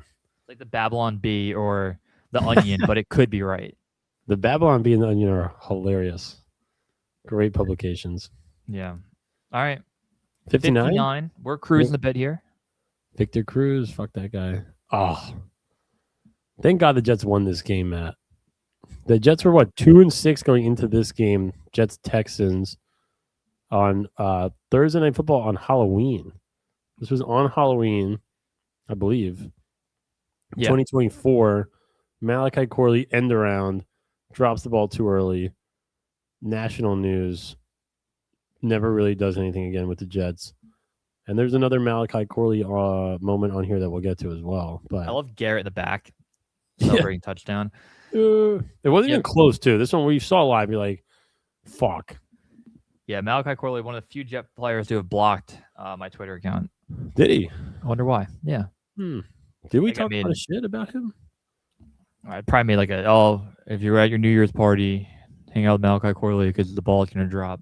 Probably like a 3 out of 10 joke that I thought was funny. But all right, number 58. Brian Thomas. Mekhi Becton and the coaching staff. So you could put like Tristan Wirfs over Mekhi Becton. You can put a lot here, but like Mekhi Becton as a whole, holy hell, because 2020 was great. Yeah. And he got hurt and banged up a couple times, but you always assumed it was precautionary. Man, we thought of Mekhi Becton like we do of Armand Membu right now. Correct. Yeah. And there was tape to prove it too. Like he was good in 2020. He was awesome. He was destroying people. And he was destroying like Nick Bosa, like guys he was playing against. He really balled out. And it was funny because like Mekhi Becton followed me on Twitter and we would like DM each other and talk back and forth. I'm like, oh, the starting left tackle of the Jets and I are buddies, which is really funny in hindsight. And you had a great thing where you said that you were going to do like pass rush sets against him. Yeah. So 2021 then happens where, which injury was that? He gets rolled up on in the Carolina game. Mm-hmm. And there is a weird debate if it's bone bruise, out for the year. And this is what another thing that we know happened is that Mekhi Becton was going to follow put out an injury grievance against the Jets. And he was told by his agents to not do it. So right there's already like beef between Mekhi and the Jets.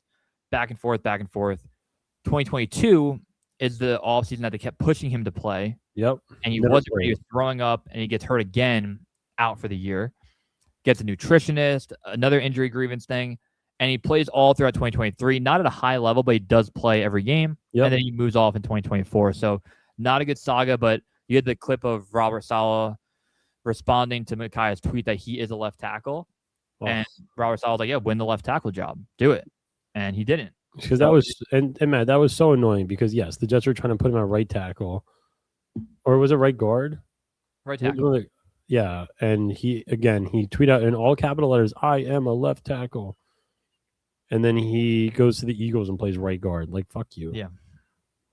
Mekhi Becton, fun start, not a good ending to his tenure on the Jets. Sheldon Richardson could have made this list a couple times if we went back to 2013. He famously, I believe it was his rookie year or maybe early in his second year, he talked about needing to get paid. Oh like my God, it was contract. So annoying. And I was losing my mind about it. But this video, I got to find, sorry I don't have the name. If you're watching, I apologize. There's somebody on Twitter that sent me the video, and I do remember it now. He was like, where the hoe is at? Fuck this game. Fuck this team on Snapchat. He posted on a story. It happens a lot. So, like, this isn't common, or I guess uncommon in the NFL. You have a lot of, like, players that go Instagram live and say insane shit after a game, during a game. But I think Sheldon Richardson was, like, the pioneer of that. He's like the Lance Armstrong. Neil Armstrong? What does he have? He has one nut? No, he's a Neil Armstrong. He's the first one to land on the moon. He's the first one to post a locker room Snapchat video or Instagram live that went viral. Tough. Yeah, this was in the string of the Jets just drafting 1,000 run-stuffing defensive linemen in a row. Yeah. Sheldon, Mo Wilk, Leonard Williams, but man, not a good look. Next up, Quinnen brings a gun to LaGuardia Airport. Poor Quinnen, dude. Quinnen unknowingly, it seems, brought a gun to the airport, didn't know the laws. But, like, what does he just have, like, a gun? Like, he's holding it? Like, is he holding it? He's a registered gun owner in Alabama and just was coming home and left it in his bag. I will defend Quinnen here. I think so. Me too. In college, I had to go to a courthouse for a criminal justice class or whatever. We had to, like, watch somebody who hit somebody with their car, like, at the proceeding of the court, and we just sat in the back and took notes. I get in there with my backpack. As I'm going through security, I realize that I have a huge bottle of Grey Goose in my backpack. And I'm like, oh, I'm going to get arrested. They think I'm going to sneak this in. And I remember, like, panicking. I'm like, do I need to go leave and throw it out? And for some reason, my buddy was like, dude, you're fine. They just say it's an accident. And I remember them taking my backpack and, like, putting it through a scanner at like an airport, and they didn't say anything. So I almost did what Quinnen did, but instead of with a gun, it was Grey Goose. So not the same, but I understand a common mistake that you can make. Tough. Quinnen, not a troublemaker. Hilarious guy. Good jet. Great jet. Love Quinnen. Same. Red line. Oh. Mike Williams, Aaron Rodgers post game against the Bills said it basically would have been a touchdown if he ran the right route. This was the beginning of the end for Mike Williams on the Jets. This was so frustrating too. And we talked about this game, Matt. This is the game where 2020 fourth quarter, you score the go-ahead touchdown. We cheered, late flag, missed field goal, have a chance to win at the end. Whatever the fuck this happens. Became a big deal. Just brutal. This is the first game without Saleh too. Yep. Elijah Moore. Oh, this is great. Dude. There's so much that happened this decade. This is great, Matt. This is a good one because the Jets in 2022 went on their first 3-game winning streak since 2015. And Elijah Moore, after the game, demands a trade. This is the Jets beat the Packers in 2022. Elijah Moore, after the game, doesn't get enough targets, literally demands a trade, which is bananas. And the Jets do not grant him the trade. And instead, Mike LaFleur just keeps making Elijah Moore run orbit routes in the backfield. I have videos on Twitter of Elijah Moore just doing cardio and doing nothing in the game. The Jets would bring Elijah Moore in motion, put him back the other way, bring him in motion, put him back the other way, and then throw the ball to someone else like 1,000 times. It could be higher. It could be higher than 54. This is a big deal, too. They did bench him for a game. I forget. They went West Coast, and he didn't travel with the team for one game. And then the first game back, he did a million orbit routes. But, yeah, Elijah Moore, Mike, we thought, like, all right, well, this happens a lot with the Jets. We're like, oh, we're so high on Denzel Mims. But then Moore comes and is a higher pick. And then Garrett Wilson's a higher pick. And it starts kind of like laddering down where, okay, now I get the hype. Elijah Moore was supposed to be that in 2021. Yep. And he played pretty fine, and then he got hurt in the final quarter of the year. And then you're hyped for 2022. We're winning football games. And he was like our number 2 receiver that we thought could be then like the guy. And then he came into the year as our number 1. Oh, I guess they had Corey Davis would have kind of been the number 1 because we didn't know Garrett Wilson was going to be that great immediately. Who had 1,100 yards. And by the way, just for correction, it was the Broncos game was the 3rd win, not the Packers. But yes. Yeah, famously told Mike LaFleur to fuck himself in practice. Not the best, but Elijah Moore not on the team in 2023. And it's funny that he could have had Aaron Rodgers throwing the football to him. Exactly. And the thing was, so Elijah Moore had Zach Wilson throwing to him the first couple of years. You're like, wow, maybe it was the quarterback, whatever. He had a few stints elsewhere with the Browns and the Bills and hasn't done too much. So I don't think it was Zach Wilson. I think it was Elijah just not being that good. I agree. 53 Trumaine Johnson contract. All-time bad contract, Matt, for the Jets. Yeah. At the time, it made sense. You needed a corner. The Jets gave him, I think, 5 years, $70 million, 2018. And he had a few interceptions in 2018 and then just fell off the face of the earth. Not good. I don't want to stand this longer, but yeah, obviously needed to be on here. Yeah.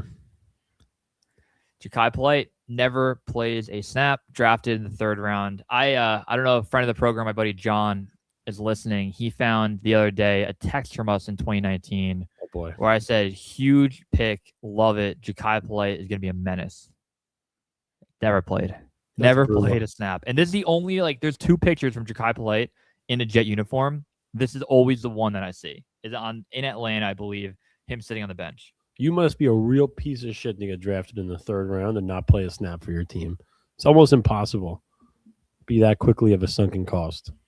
So McCagnon drafts him, gets fired. We'll talk about that later. Joe Douglas and Adam Gase, you almost think they just want to get rid of a guy that you didn't draft, you didn't want, but he's a 3rd round pick. Do that with a day 3 guy. Unbelievable. Waste. All right. 51. Manish. This one's personal to me. This one is one of the greatest moments in sports history, and it could be higher. Manish Mehta, we'll talk about why, is banned from One Jets Drive. For Verts, I forget his full name. I know his name's Charles.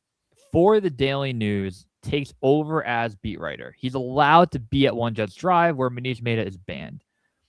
Manish Mehta emails Charles the questions that he wants to ask Joe Douglas and Adam Gase as a proxy to then go write about it. And poor Charles had to go through all this shit. But one of the moments, who the fuck was the player? They were going to sign a guy, Logan Ryan. Wow, this is the corner. And Manish Mehta tweets out the Jets' plan to sign Logan Ryan. They don't sign him.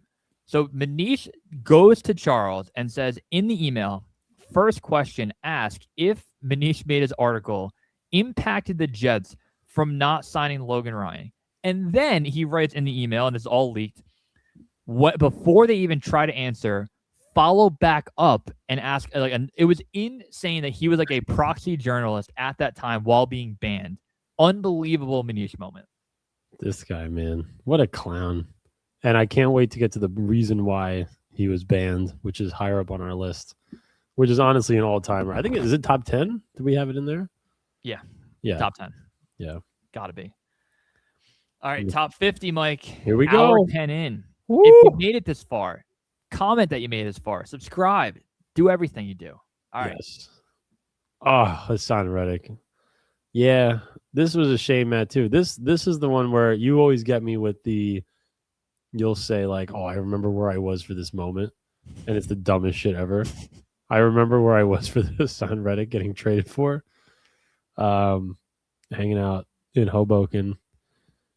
Man. And we were really excited. This is one of those 2024 Woody meddling moves that we really liked, where the Jets brought in Tyron Smith, Mike Williams, Hassan Reddick, and you're like, wow, sick veterans were ready to compete. Let's do some shit. And Hassan Reddick was coming off like 50 sacks in the previous 4 seasons. And he just holed out, played after like week 8. We're already kind of dead. Had like half of a sack and was a complete piece of shit. An absolute zero on the field and off the field. You know, they trade JFM and you're really upset about it, but then they make this move and you're like, oh, Jermaine, Reddick, McDonald. Come on now. Yeah, and because then Huff was gone too. Jermaine tears his fucking Achilles week 2. And you're like, yeah, maybe we could use a big time pass rusher, and he still stayed at home. So one of the worst humans to ever walk through One Jets Drive, an absolute non-team player. Nothing but bad for Hassan Reddick. And by the way, he only had 2.5 sacks this past season with the Bucks. So I'm glad he didn't go back to having 13 sacks or some shit. Would have been very obnoxious. Definitely. 49, Dow Loggins, 2020 Buffalo 2020. home game. 2020. The Jets lose, I think, on 5 or 6 field goals made. 6 field goals. Tyler Ass, as you call him, Tyler Bass. Here's why this one's big. Because Adam Gase is a play caller. Yep. And during the first drive, the Jets are fucking cruising. Yeah. They're just driving to the field, and Brian Costello tweets out during the drive, Dow Loggins has taken over play calling. Unreal. Man, After the game, yeah, they asked him, and Adam Gase was like, well, kind of, but not really. And then for a month straight, could not answer the question of who is the offensive coordinator calling plays. Unbelievable moment. Yeah, man, up to this point, the Jets were 0-6. And the Jets, like you said, they drove right down the field, kicked a field goal, and then they scored a touchdown. So you're up 10-0 against the Bills.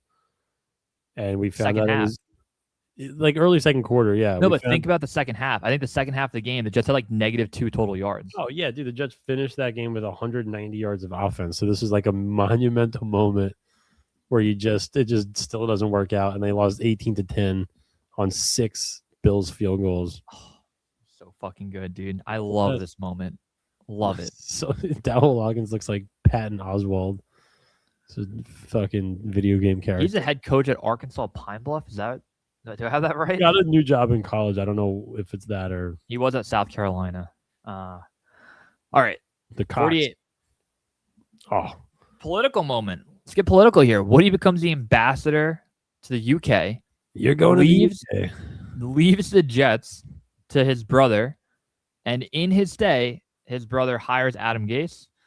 Crazy moment. But yeah, Woody leaves, becomes the ambassador to the UK. People thought he was going to get the job again in 2024 2025 and did not get it. 2024 going to 2025. Right. And we sometimes defend Woody in the sense of stuff like we just talked about 2024, Woody Meadows, which is bad process, but he brings in guys that we like, Hassan Reddick, blah, blah, Tyron Smith and Mike Williams, stuff like that. So we're not going to sit here and be like, fuck you, Woody, for stuff that we like. And then we go through all the people that Woody hired. He kept Rex a little bit longer than some people might have, which we agreed with. Todd Bowles turned out to be a pretty good coach. Robert Saleh was top of the coaching tree. Aaron Glenn was a pretty popular Jets candidate. The one guy he didn't hire was Adam Gase, which is when he went to the United Kingdom. So, we're not huge Woody fans, but we are not just going to completely just shit on every single thing that happens. We got to look at what actually happened. And, this was a big moment in Jets history because you kind of probably depends if they hired someone else. Maybe if they hired Mike McCarthy, you would still have fucking Sam Darnold. Yeah, my stock has never been lower on Woody than it is now for Agreed. a million reasons, and the way he treats the fans and all that stuff. But what you probably couldn't put in here, which we didn't really do, is every allegation, because they are allegations, but the Jaime allegation, the Woody Johnson rumors, and you had Jamal Adams saying, like, we need better people at the top. Like, there's a ton of stories that you can Google about Woody Johnson. True, not true, who the fuck knows, but ugly. But he did become, like, our owner left to be in the U.S. government. Like, this doesn't happen a lot. It does not happen ever. It's insane. Next up, well, not a Jet one, but a Jet moment. You got to count it because it'll be remembered forever. Antonio Brown leaves MetLife and retires on the field. That's the last time he played, Matt. That's it. Yeah. Zach Wilson went toe-to-toe with Tom Brady that day. Played pretty well. Should have won. Should have won that game. Probably helped us, I guess, with our draft position. 2022, they just had a great draft, so... Antonio Brown, hilarious. How is this a real picture? I think I had COVID, and I was mad I didn't go to the game because I wanted to see us beat Brady one last time. People thought he would retire after, but... I don't think I was at that game either. No, I don't think we made it. Would have been a great game to say that we were at. I know, but week 16 or whatever. Fuck that. Talked about it before. The Fail Mary Black Friday game. Me and Mike were there. Mike and I were at a suite. Hammered. We got invited to a beautiful suite. We're drinking. A big game, as Mike mentioned, of why we needed to win the game for Aaron Rodgers to come back. And we throw the Hail Mary, and the life was sucked out of the building when Holland returned it. And you got to throw the Hail Mary. You have to do it. And look at all the Jets laying on the ground just in this photo. Max Mitchell and Breece Hall. You have to throw the Hail Mary. Aaron Glenn got killed for not doing it this year a couple times. You got to do it. Bad luck. Bad luck. How does that happen? Le'Veon Bell pretends to be sick and goes bowling. Number 45. Connor Hughes loves this one. I mean, it's just again, you're a big celebrity and you tell your team that you're sick and you can't do X, Y, and Z, and then you go bowling. What are we doing? No one's going to play video games, play COD. We all faked being sick before. Yeah. You can't, when we would fake being sick, we're like, well, what if we see one of our teachers in the school and they tell the principal, things that would never happen. You are Le'Veon Bell going bowling. You will have a photo being taken of you. You're in New York. Everybody knows who you are. You're a massive star. Crazy. Dude, top 50 is when it gets we're getting into uncharted waters in terms of this not happening to any other team. There's some juicy stuff in here. This is a good one. Oh, what a quote. Good picture. Thinking is overrated. All-time moment. Talking to, I believe, Diana Rossini. And the witch herself. Woody just says thinking is overrated as the Jets continue to spiral down into a deep, dark place. And our owner says one of the most unbelievable quotes of all time. Oh, there were so many good quotes this year, too. But in the last couple of years, you can't. Why would you say this? What does that even mean? How would it be overrated? It's probably underrated. Unbelievable. And Woody on Hard Knocks actually was fun. When the vibes were so high, and again, the Jets were going in 2023 eighth odds for a Super Bowl. Yep. But you're gonna make the playoffs. You have Aaron Rodgers. You were great last year. Yep.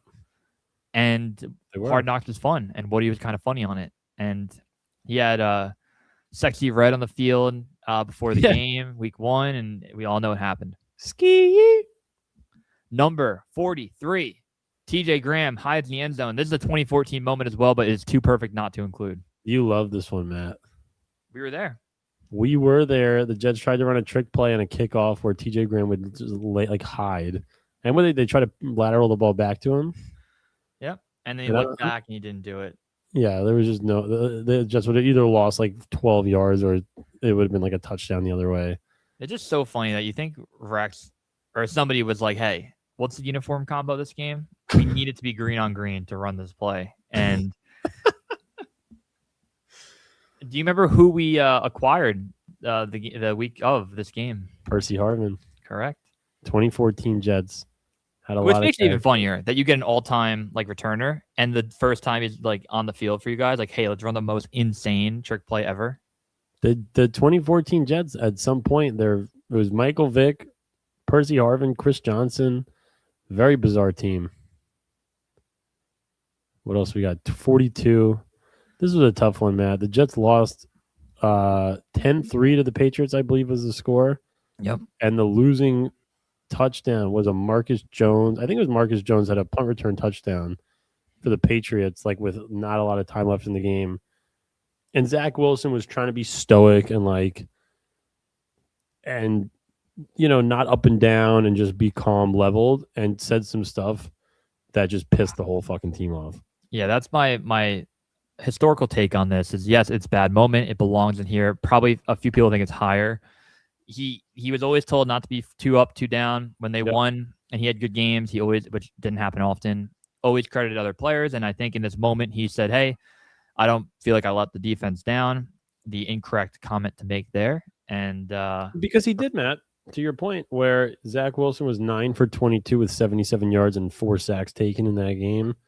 Mac Jones somehow went 23 for 27 with 250 yards, but the Jets sacked him 6 times.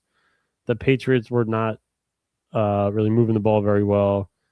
And with 5 seconds left in the game, Marcus Jones, 84-yard punt return. I was at a bar watching this game, and I just collapsed to the ground because the Jets were 6-3. This was a huge game. Definitely. Huge game. They came off a massive win against the Bills. And then this was, one of the worst offensive games in the history of football. So, tough. Yeah, not your father's Patriots team, right? A Patriots team is very beatable. Yep. And they couldn't get it done. Yep.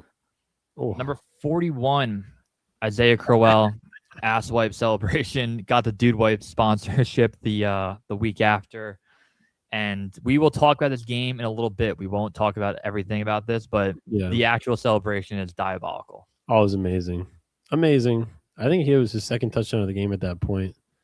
But yeah, we have another of that game reference coming up. So we probably could have done 30 games included in here, but we kept it pretty short to ones that were really impactful. Oh, very short. This is a short video. Yes. Number 40, Anthony Barr. I always say the guy had a tummy ache, was getting 8-figure contract, and he had a tummy ache, and he didn't want to leave the beautiful state of Minnesota, where it's freezing cold, and he went back to the Vikings, and thankfully he did, because holy hell, the Jets spent like drunken sailors that offseason, and if they put another contract like Anthony Barr, who they were going to make as an edge guy who wasn't really a pass rusher, it would have been not great. Yeah, Matt, Anthony Barr is coming off 4 straight Pro Bowls, and his value was at an all-time high, and he just didn't play up to his whatever the contract was that the Jets were going to offer him. So probably dodged a bullet there in hindsight. But man, this was one of those moments where it was reported that he was signing with the Jets, and then he just didn't. And we were just like, oh, all right. And then we stayed up till 3 o'clock in the morning until Le'Veon Bell signed. Yeah, you could probably put in that Le'Veon Bell had to wait for his album to drop, which is insane. That's probably on the list. There should have been. But we didn't care about Anthony Barr not coming to the Jets. We cared about the headache that it caused and the embarrassment of, a guy just spurring you at the last minute. Yep. 39. Oh, this is one of our personal favorites as a podcast. Great picture, man, by the way. Would you search picture of the incident? This is the actual incident? Yeah.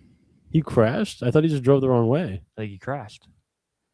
This came up on the article I looked up of Dylan Donahue. For those that don't know, part of the what year was this? Was that after the ISDIC 12? Was it 2015?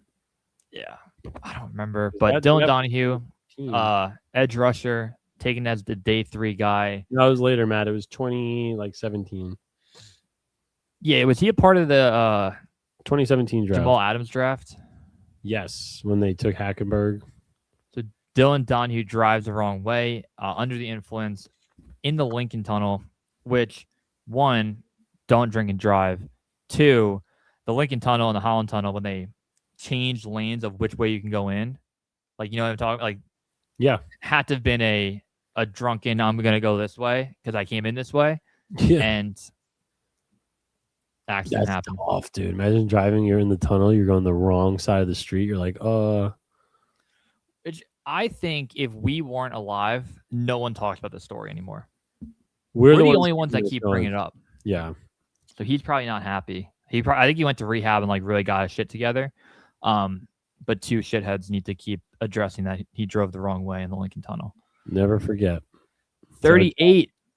Joe Douglas says to the media that he reports to a teenager. Where'd you get this picture? This is pretty good. I don't know. I found it online. So one of the funnier things about the Jets' power situation is that Woody Johnson's name is literally translates to boner penis. Correct. And then his son is Brick Johnson, which also is boner penis, which is insane. And then there's all these stories of, Brick Johnson's getting some game balls in the locker room and making decisions based on ridiculous nonsense, which we'll get into later. But Joe Douglas saying this right before he got fired. Classic. Yeah, Brick Johnson has liked a few of my Instagram comments. We have not talked yet. I feel like one day Brick Johnson and I and you will get on the phone and chat about the future of the team. Matt, this is very important. We have a chance to get into Brick's ear. Yeah. We could change the history of sports, our team. We can influence things. We can. It's weird because, like, we're very close with our dads, and we will defend our dads for anything they do. And, like, does Brick Johnson have the ability to be like, hey, what my dad did in this era was, like, the wrong move. I'm not going to let that happen. And are we in a spot where, like, in Little Big League, is Brick Johnson just going to, like, own the team at 31 in, like, 8 years? Is he going to be the youngest owner in NFL history? Because from everything that we hear, like, Woody and Christopher aren't kumbaya hanging out, having a good time. Right. Like, Woody could absolutely be like, no, I'm giving it to my son. For, like, you would make the argument that Christopher would take over for... How old is Christopher? Do we know?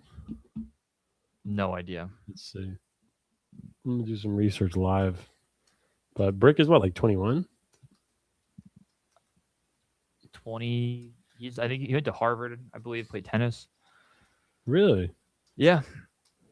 I mean, listen, he's probably not a genius. Woody is 78 and Christopher is 66. So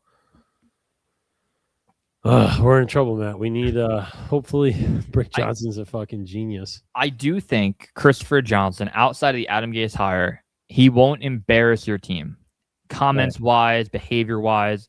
The players liked him. Like when Jamal Adams had his whole beef with the team, like he went to Christopher to talk to him. Like I think Christopher Johnson as a guy is like a respectable human, where sometimes our primary owner doesn't behave in that manner. We just got to win some games. If you win 10 games, no one will care. Yeah, we are coming up on 90 minutes here. I think we kind of breezed through like 70 to 40 range pretty well. We hit a good stride there. We did. I have my wife is gone for the weekend. My wife gone for the weekend, so perfect time for us to make a 3-hour video. This is great. I have my dog here. I need to step away for one more second. Hopefully the last time I do it. Put 37. But before I do it, 37. I don't remember what it is. Oh, dude, CJ Mosley goes to Applebee's.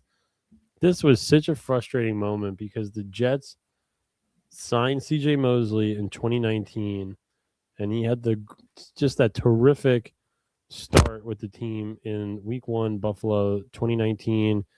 He had the pick 6. He's all over the field. He's playing like an absolute madman, but he gets hurt in that game, comes back for like one quarter against the Patriots in 2019, goes out for the rest of the season. So he plays 2 games in 2019, and then 2020 is the COVID season, and CJ Mosley opts out. And then there's a picture of him fucking sitting at the bar in Applebee's. And you're like, if you can go to Applebee's, why can't you play football for the New York Jets? So extremely frustrating.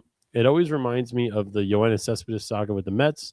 Yoenis Cespedes tried to opt out of 2020, and then there was a picture of him at the mall. Matt, very, very frustrating. CJ Mosley, again, got hurt 2 games into 2019, played 1 game, got hurt, came back in the middle of the season, got hurt, missed the whole rest of the season. Pictures of him at Applebee's in 2020 after he opts out. You sign CJ Mosley for this massive contract, and he plays 2 games in 2 years. Ends up being a great Jet, but fuck. I don't know if you brought it up, but his hair color saga as a part of it, where he had red hair in the photo. He did. And people started debating, well, his current hair isn't that color, so there's an older photo. And then a day later, he's at like a charity event or something, he has like red hair. And you're like, oh, wait, that did happen. The dreads. Yeah, that was a tough moment.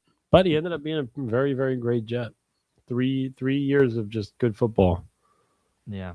I saw the next one. One of the just your owner benching a safety out of all people. And like not the worst player too. Like the Jets have more problems than Tony Adams.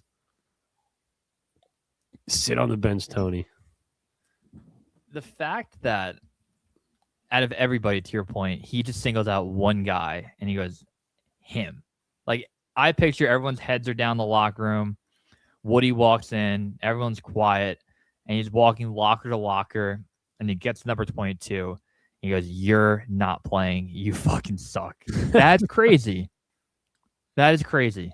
And again, he benched him. Like Tony Adams, not the worst player on the Jets. You know, not great, but wow. They did treat him like he was a fucking superstar, and him not having to play in preseason and talking about him. That was a big deal too. Yeah, the Tony Adams not playing in the preseason because he's like some established starter. But 35 could have been top 5. You love this one, man.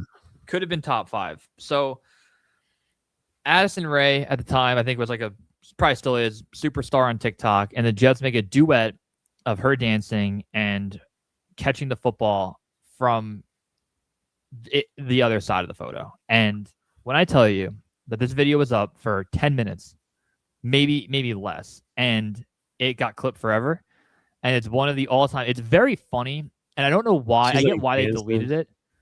What happened? She's like dancing. Fucking. Yeah, and she like throws her hips back, and the football comes flying out. And it's, I just know, like, I would do anything to be in that room with the Jets social creative guy. A lot of guys that we actually know who was there. I probably should reach out to them and get the full story. Yeah. But they're sitting around a table and they're thinking of ideas. Oh, happy birthday for this. And just one lowly intern's like, what if we do a duet on TikTok of one of the most famous girls on the planet catching a football out of her ass? What if we just did that? And everybody got really quiet in the room. And one guy was like, that was brilliant. We have to do it. They had to then go to the practice field, put on a helmet, had someone throw him the ball and snap him the ball. And they probably had to do it like 20 times to line it up. Be like, oh, you got to get it more. The fact that so much effort went into this video and it got deleted so quick and it became so viral is truly one of the it is unbelievable and probably should have been higher. Who's the singer that has a similar name to her? Lady Antebellum. Yeah, Lady Antebellum is what I was thinking of. No, what the fuck are you talking about? Who? Addison Rae. Yeah, super famous, like hot woman singer now. Give me a. I don't know. I don't know. Oh, yeah. Come on, do it. Is it the Dua Lipa? No, but it's similar. Okay. Fuck, I'm gonna look up hot. Let's see. You could do the next one about hot woman singer now. I'm also like a few beers deep now. I forgot that you've been drinking the entire time. I think she's Canadian. Canadian? Oh, no. Canadian. I would love if it's like Addison Rae became a singer. Is it her? She became a singer. Oh, thank God it's not her. It's Tate McRae. Tate McRae. Lady Antebellum. Fucking asshole. Oh, man, this is a classic. Adam Gase missing Thanksgiving for fucking no reason. Yeah, I mean. By the way, this game really sucked. Yeah. The Jets in 2019 were 1-7, Matt. They went on a 3-game winning streak where they were murdering folks. They beat the Raiders like 34-3. They beat the Redskins at the time pretty bad. They beat the Giants. They were scoring 30 points a game. They're playing the Bengals and 0-11 Bengals with Andy Dalton and got smoked. Yeah, some people have traditions. My tradition every Thanksgiving is I tweet out the same thing, verbatim. Never forget. He spent his Thanksgiving, and it was on the Michael K show, and it was a great clip. Don, Michael, and Peter did a great job where they were like, is your family safe? Like, they were like, what do you mean you don't know what they're doing for Thanksgiving? He's like, I'll be here. Prepping, yeah. 34. Now we're on to 33, the top third of the top 100. We're getting good here. No matter what, Matt. No matter what. Matt, roll with this one for a second. I'm going to pee my pants. Go. You're good. So good luck. For newer listeners, you probably don't know, or I guess if you're listening to this video in 2035, who Malachi Corley is. Jets draft him in the top of the third round in 2024. Top of the third round. So basically a late 2 pick. They take him. They start talking about how he was higher on their board than anybody else's board. And they tweet out this photo of the morning of the draft on day 2 where Robert Saleh and Joe Douglas are talking about drafting Malachi Corley no matter what. They move up to get him. Malachi Corley does nothing. He catches single-digit passes in 2024, drops the ball before the end zone, and is moved on from the following year. So a guy that we were told was the Yak King, can make anybody miss after a catch, ends up doing nothing.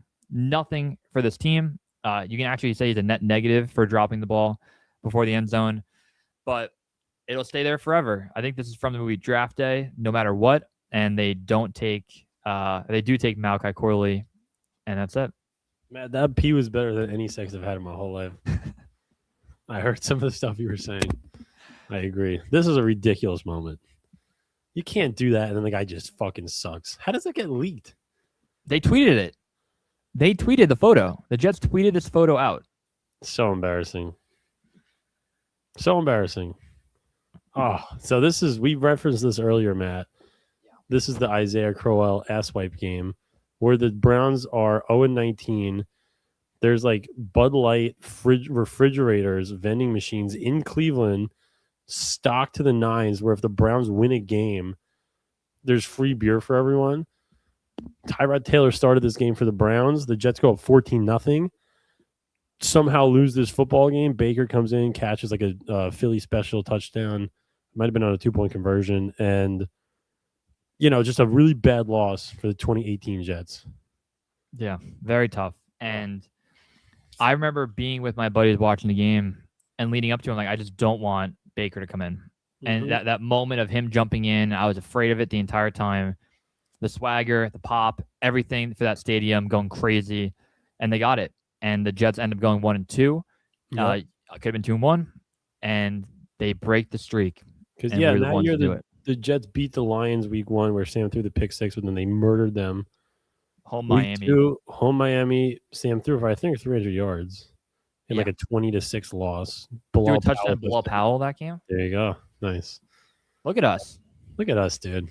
Just ripping off the dome. 31. Wow. Cromartie. This one, I'll give you the man, dude. So this is another one where 2023, we talked about before in 2022, Zach Wilson started the year as the starting quarterback, gets benched for Mike White. Mike White comes in, plays great, breaks his ribs in the Bills game. After the Bears game we mentioned, the Vikings game we mentioned, then they played the Bills, lost a close game. Matt Milano spears Mike White, breaks his ribs. Zach Wilson has to come back in as a starter. The Jets are 7-6 at this point. They lose a game to the Lions, which was a close game, 20-17. You're 7-7. You're playing the Jaguars. You benched Zach Wilson for fucking Chris Streveler, which is still somehow ranked lower than the Epstein files with Geno Smith. And then you go into the next season with Zach Wilson as your backup. Aaron Rodgers tears his Achilles in 1 second, and you don't get a veteran quarterback, which is fucking ridiculous. There were all these rumors about Carson Wentz and Matt Ryan and Ben Roethlisberger and even Phil Rivers, and none of that happened. Instead, the Jets ride it out with Zach Wilson. They score less than 13 points like 7 straight weeks, and you miss the playoffs. You eventually get Trevor Siemian, who, like 5 years prior, which we also talked about, was a pretty good backup. Not at this point, and he still wins two games out of 3. So very, very frustrating, Matt. The Jets threw the 2023 season in the trash. Kills me. Well said. Unthinkable. Oh. Unthinkable. And they did it. Number 30, Phantom, roughing the passer. We were at the game. I saw the flag come out. I did not celebrate Michael Carter taking it to the house because I knew they were going to call the roughing the passer. I was in the concourse, Matt. I wasn't with you in the seat for this play. Yeah. So I'm watching it on the screen. And if you rewatch this play, so there's 2 plays that we're referencing in this slide. Oh, one true. of them is so this is Jets Patriots, and if you win this game, I think the Jets would have been 6-2.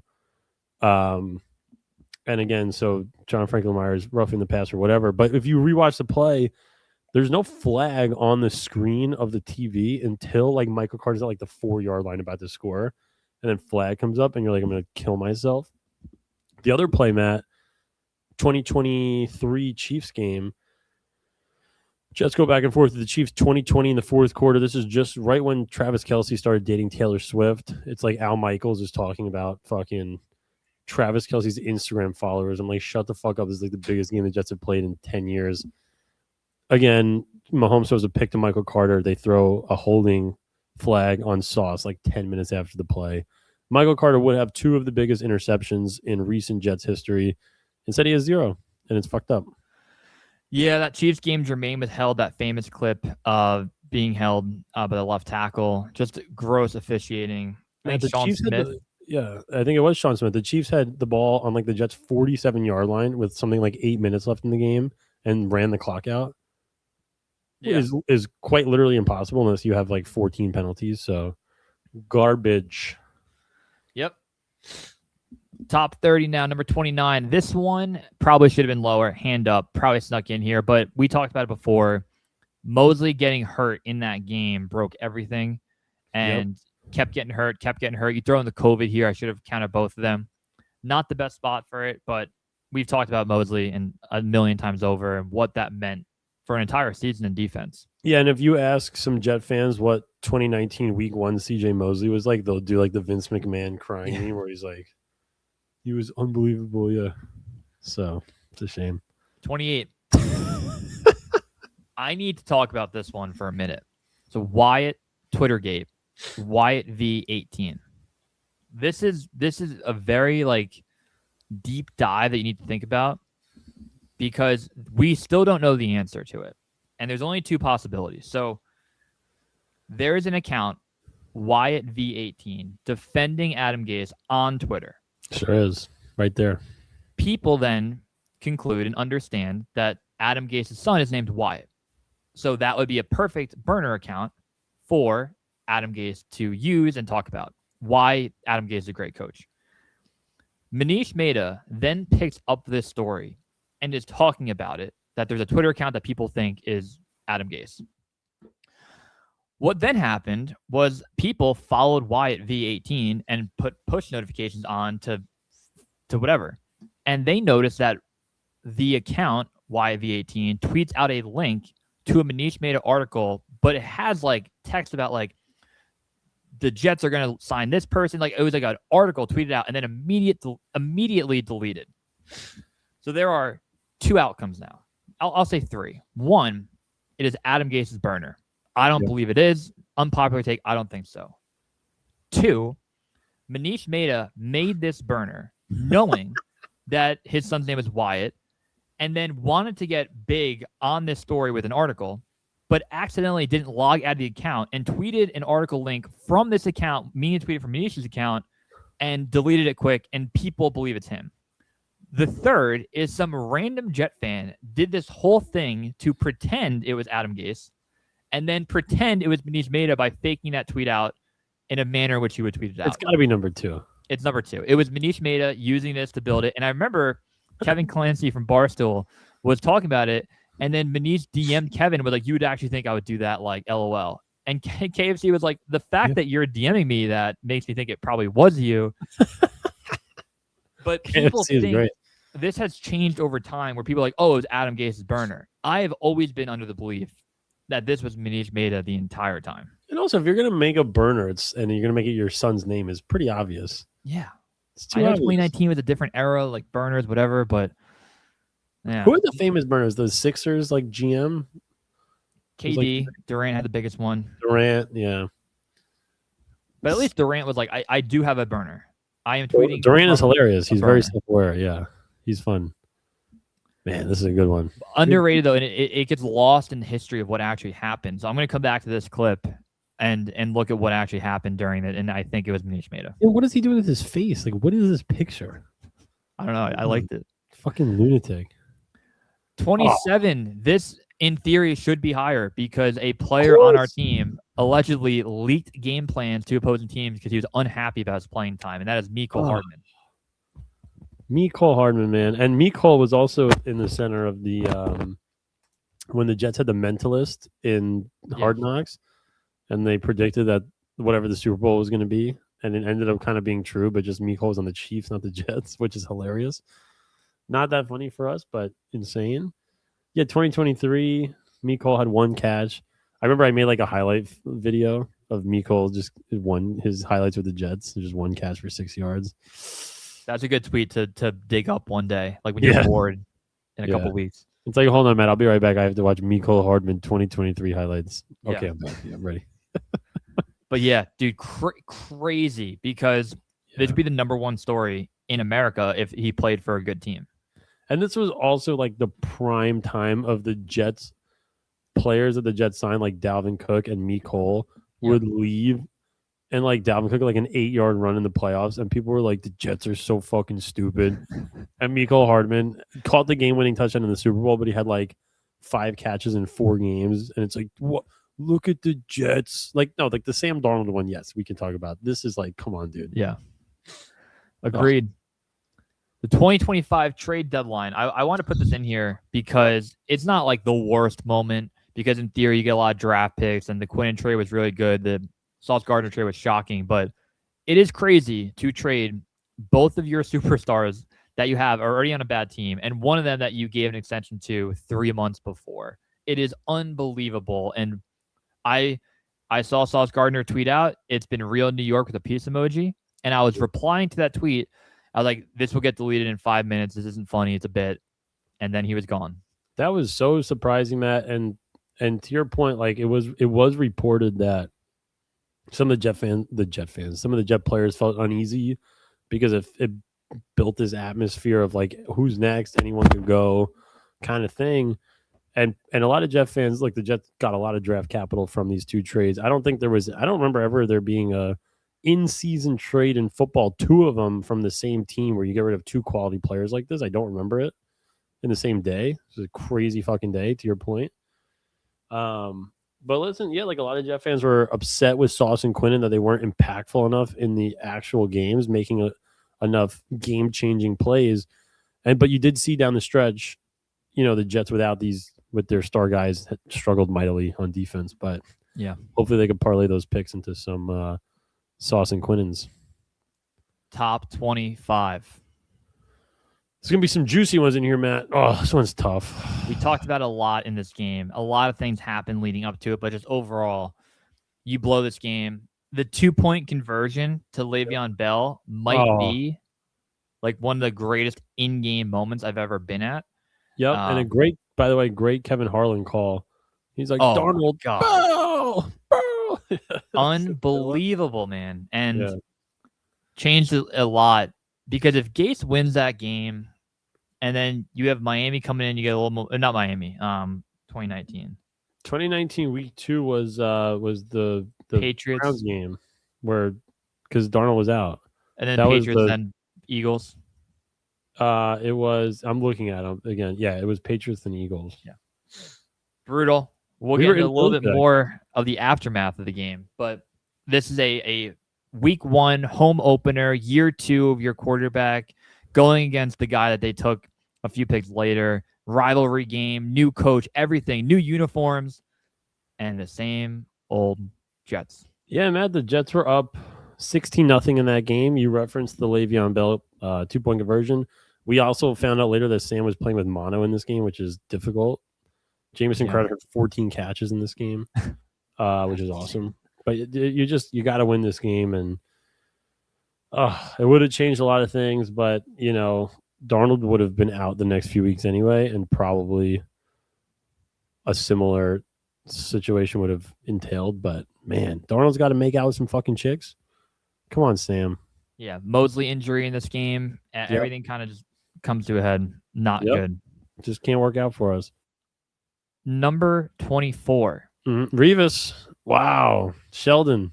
There's a deep dive for those that don't know. So Sheldon Richardson was caught going over 100 miles an hour with a gun in the car, smelling of marijuana. Like nephew in the car? With the kid in the car. Not good by Sheldon, but just a moment. There's a few we probably could have on here. Like we've had I know Revis got arrested for some dumb altercation. This is one that crossed the line. This is a bad one. How do you make that decision? You're all right. Let me, I'm going to smoke a little bit of weed. All right. Yeah. Let me throw my gun in the car. Fine.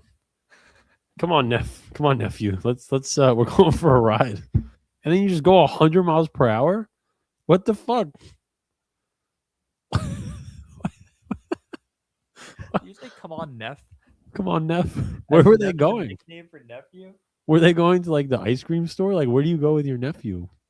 Why did he bring his gun? I think he evaded cops too and pulled into a driveway, if I remember correctly, to pretend. Oh, it's honestly pretty smart. Yeah. A need for speed, trying to or Grand Theft Auto getting the stars down. Number 23. How is this 23? Probably could be higher. 5. Dude, this was a massive deal. By the way, we have to say it in case people are driving while listening to it and they can't see the photo. Okay, yeah, this is Zach Wilson fucking his mom's friend, which is an all-time moment in Jets history.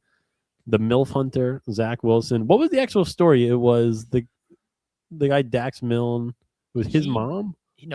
So Zach Wilson and his girlfriend broke up. Right. His girlfriend said that Zach Wilson is a homie hopper and fucked his mom's friend. That girlfriend ended up being together with Dax Milne, and they are now married. But this moment was so big for what the kids call aura and momentum going into 2022. And then he hurt his fucking knee. That's what happened. Yes, man, you're right. So 2021, we are all unfamiliar. We don't love it. We didn't see enough. It's not there. He got hurt in the Patriot game in 2021. We don't know what Zach Wilson is, but we know good-looking kid, always has a good-looking girl, cocky, hopefully, can make any throw. And then a report comes out that he's fucking his mom's friend. And everything, it is like the invention of fire. Everything changes from that moment on. We're like, oh, this is going to be really cool if he's good.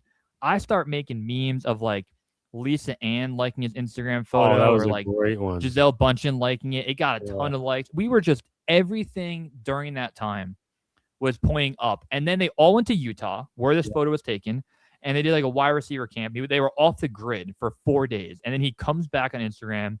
He's like, what did I miss this week? Just everything was stock up. It was the greatest Zach Wilson era moment. It was. And then he gets hurt in the preseason. Yeah, dude. I remember I dressed up for Halloween that year as a MILF hunter. I had a harpoon and a Zach Wilson jersey. It was fucking awesome.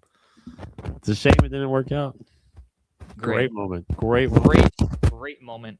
And I wish it worked out, because if it did, we would just talk about that moment being the moment, the greatest. Yeah.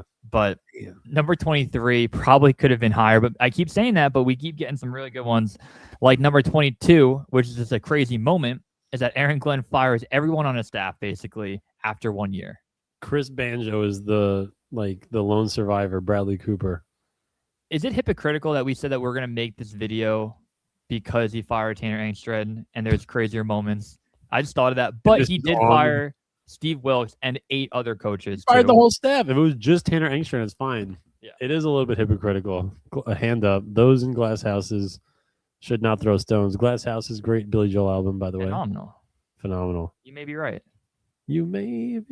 All for Lena. All for Lena? Yeah. Still rock and roll to me? That's right. Very nice. Very nice. My Life? My Life. No, My Life is 52nd Street. Fuck. Yeah. Sleeping with the television on? That's right. What's the Vietnam song? Good Night Saigon. Good Night Saigon. No, that's not right either. Is that true? Is that Glass I think House? that is from the Nylon Curtain. You're right, Matt. Very nice. Terrific. All right. Yeah, he fired everybody. Fuck it. 21. This is so good. A great backstory of Woody Johnson using Madden ratings to evaluate players. Woody and Brick Johnson. And in the picture that Matt has on here, it's Woody Johnson vetoing a trade for Jerry Jeudy because his Madden rating was too low. This is the number one story for any other team. By far, forever.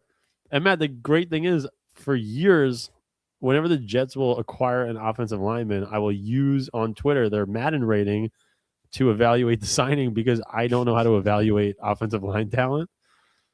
I don't watch film. I just watch football. And then it comes out after this. It's a well-known thing. People like my tweets, whatever.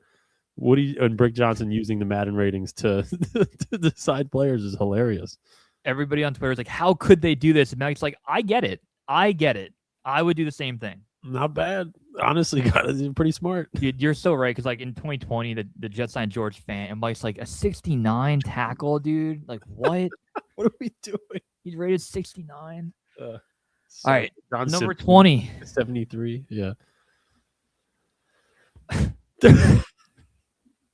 Probably could be higher. 19 more things than Woody Johnson in the Epstein files.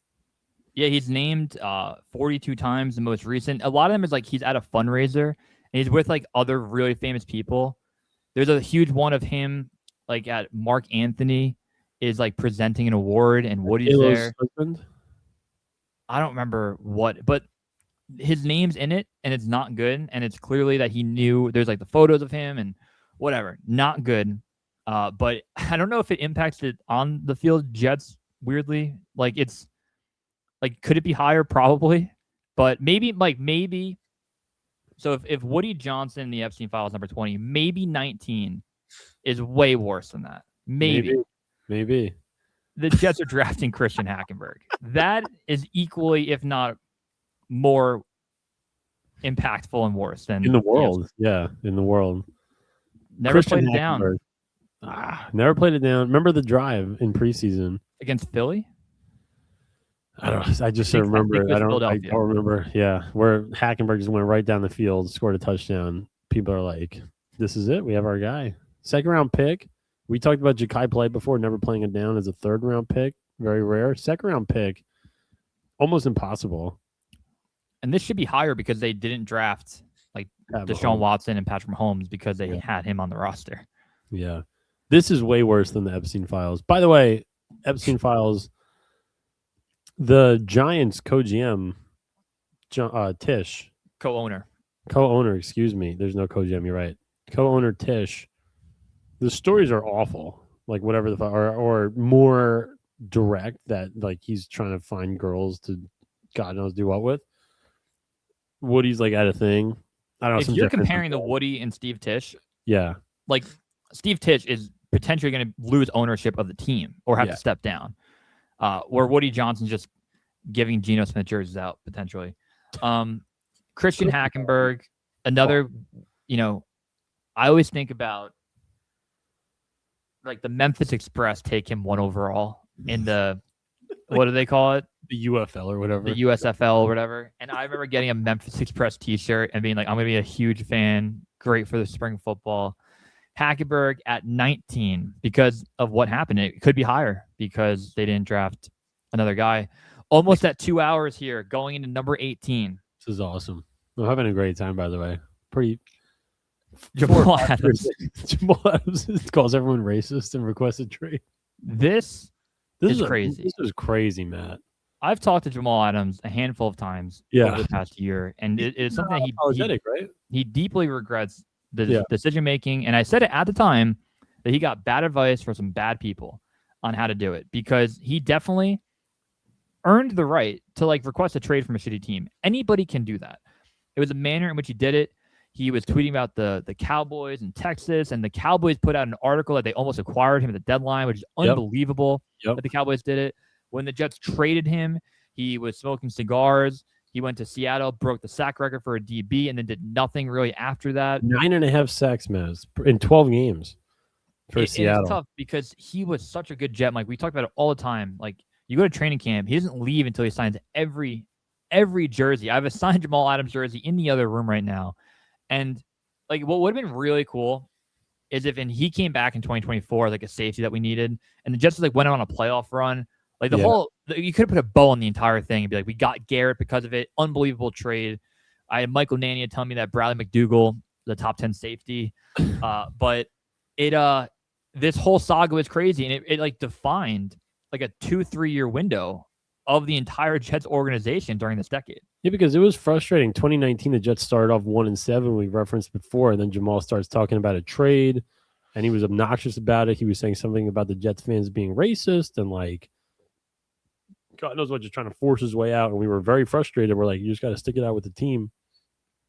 Man, like, yeah, it's like if he came back, like Revis went to the Patriots, won a Super Bowl, came back to the Jets. Very, very impactful for his Jets legacy that he came back, so you're not left with that sour taste in your mouth. And we were very down on Jamal at that time and frustrated that he kind of quit on the team. But he was a terrific player, and that whole thing. And I remember making memes like, there's a song in SpongeBob where she's like, I wish I was in Texas. And it's just like Jamal Adams just really wants to go to the Cowboys. But do you know the SpongeBob meme of him laying there without water? And it's like they get close. Yeah. I have one with like, I need to tweet about Texas. Like, he just can't. He's like in Sandy's dome. He blocked me on Twitter during this era. He unblocked me. We have since communicated. Maybe we can get him on the pod. We should try to get him on the pod. We need him to tell his story because we were very, very down on Jamal as a duo. And he DM'd me, surprise motherfucker. Yeah. And I was like, whoa. He's like, didn't think you'd be hearing from me, didn't you? I was like, no, I've been pretty hard on you for past couple of years. And we had a great conversation, like truly a good conversation that, whatever. No, but we're also like, honestly, my hand up, like so hypocritical because I remember making memes at the time where like Jamal was getting mad that people were calling him a box safety. And I was like, nobody calls him a box safety linebacker. And then like 2 years later, I'm making memes that like he's a box safety. No one's just going to fact check this. I'll just go willy-nilly and fucking... Hey, hand up. Hand up. Slander the guy. 17. Oh. We talk about the 2020 tank a little bit later, but cover 0 ended up being a good thing for the team in their pursuit of a tank.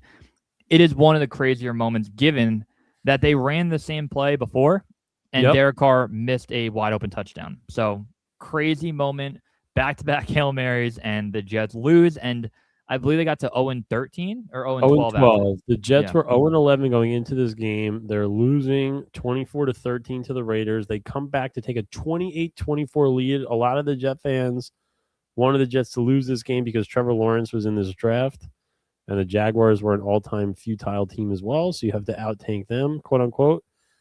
And Matt, to your point, the Jets are up 28-24 with like 5 minutes left. The Raiders come down the field with like seconds left in the game. Overthrow. I think it was also Henry Ruggs, right? It was the same. Yeah. I know it was a similar play, but I guess it was also Henry Ruggs. And then with 5 seconds left, Derek Carr, the Jets send an all-out blitz for whatever the fuck reason. And the Jets lose that game, and you're like, all right. Greg Williams fired after the game. Yes, that was the end of the Greg Williams era, who Greg had a pretty decent year in 2019. And then not to be had in 2020, 0-12. The Jets finished 2-14, which wasn't good enough to get the first pick. Correct. Number 16. You love this one, Matt. We had a head coach that took the phones or tried to take the phones of other coaches to find out who was leaking information to the Athletic. That is That is crazy, guys. Like, especially meanwhile, Matt, he's talking to fucking Joe Beningo about bullshit. And I remember the story was like, I'm not gonna be mad. No one's gonna get fired, but show me your phones. And you have a guy like in the corner. Like, I'm trying to think of like a random assistant coach that we had. Well, this is one of the problems with those eras. They just had like no normal assistant coaches. Like Sean Jefferson's like, I'm sending my wife text. Why do you need to see my phone? It's like a dick pic. It's like I don't get why. Like it's it's an invasion of privacy. Yeah. It's weird. It's behavior unbecoming of a head coach, and I hope Robert Saleh learns from that, because this another one that it was a part of a 90-page article, like the Madden rating, the phones, but if you break them all out individually, they're unthinkable that they happened, and they happened under our roof. How does that happen? Number 15. How is this number 15? There are 14 things more insane than the Jets franchise quarterback, back-to-back AFC championship game, nice guy, Fox reporter, analyst, stabs his Uber driver. And by the way, Matt, when this story came out, we were very public about it. The story came out that Mark Sanchez got stabbed. And it's like, we're like, prayers up for Mark. Could not have happened to a better guy. Like, hopefully him and his family are all right. And then it turns out that he stabbed like a 70-year-old guy who was trying to park. What the fuck? I don't know if he used the could not have happened to a better guy. I think I tweeted that. I think I literally verbatim tweeted could not have happened to a better guy. But usually you say that when something good happens to somebody, I think. Or it was, you know what I mean, though. Like, I know what you mean, but that this happened to like such a great man. Mike, you hit the nail on the head. The Twitter for the first hour after this happened. It's not right. You're right.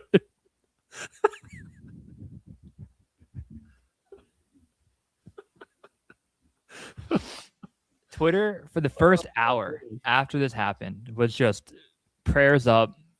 How could this happen? He has a family. So sad. Who would do this? Yeah. You had people like very conservative being like, you need to clean up the streets of Indianapolis. This is all of our big cities. Look, you had politicians tweeting about it. Yep. And it turns out that Mark Sanchez was hammered, doing wind sprints in the alley. I think you gotta check your mic. Your mic is going crazy. Oh no. How's now? Good? You're good. He's doing wind sprints in the alley, and he ends up having a guy park in a spot, and Uber drivers there, and a stabbing occurs. The photo of the stabbee is the craziest photo ever. Yeah, the stabbed. The man who was stabbed. I was gonna put it in here, but I think the video would get taken down. Yeah. And then it comes out that he obviously is the aggressor and he's arrested.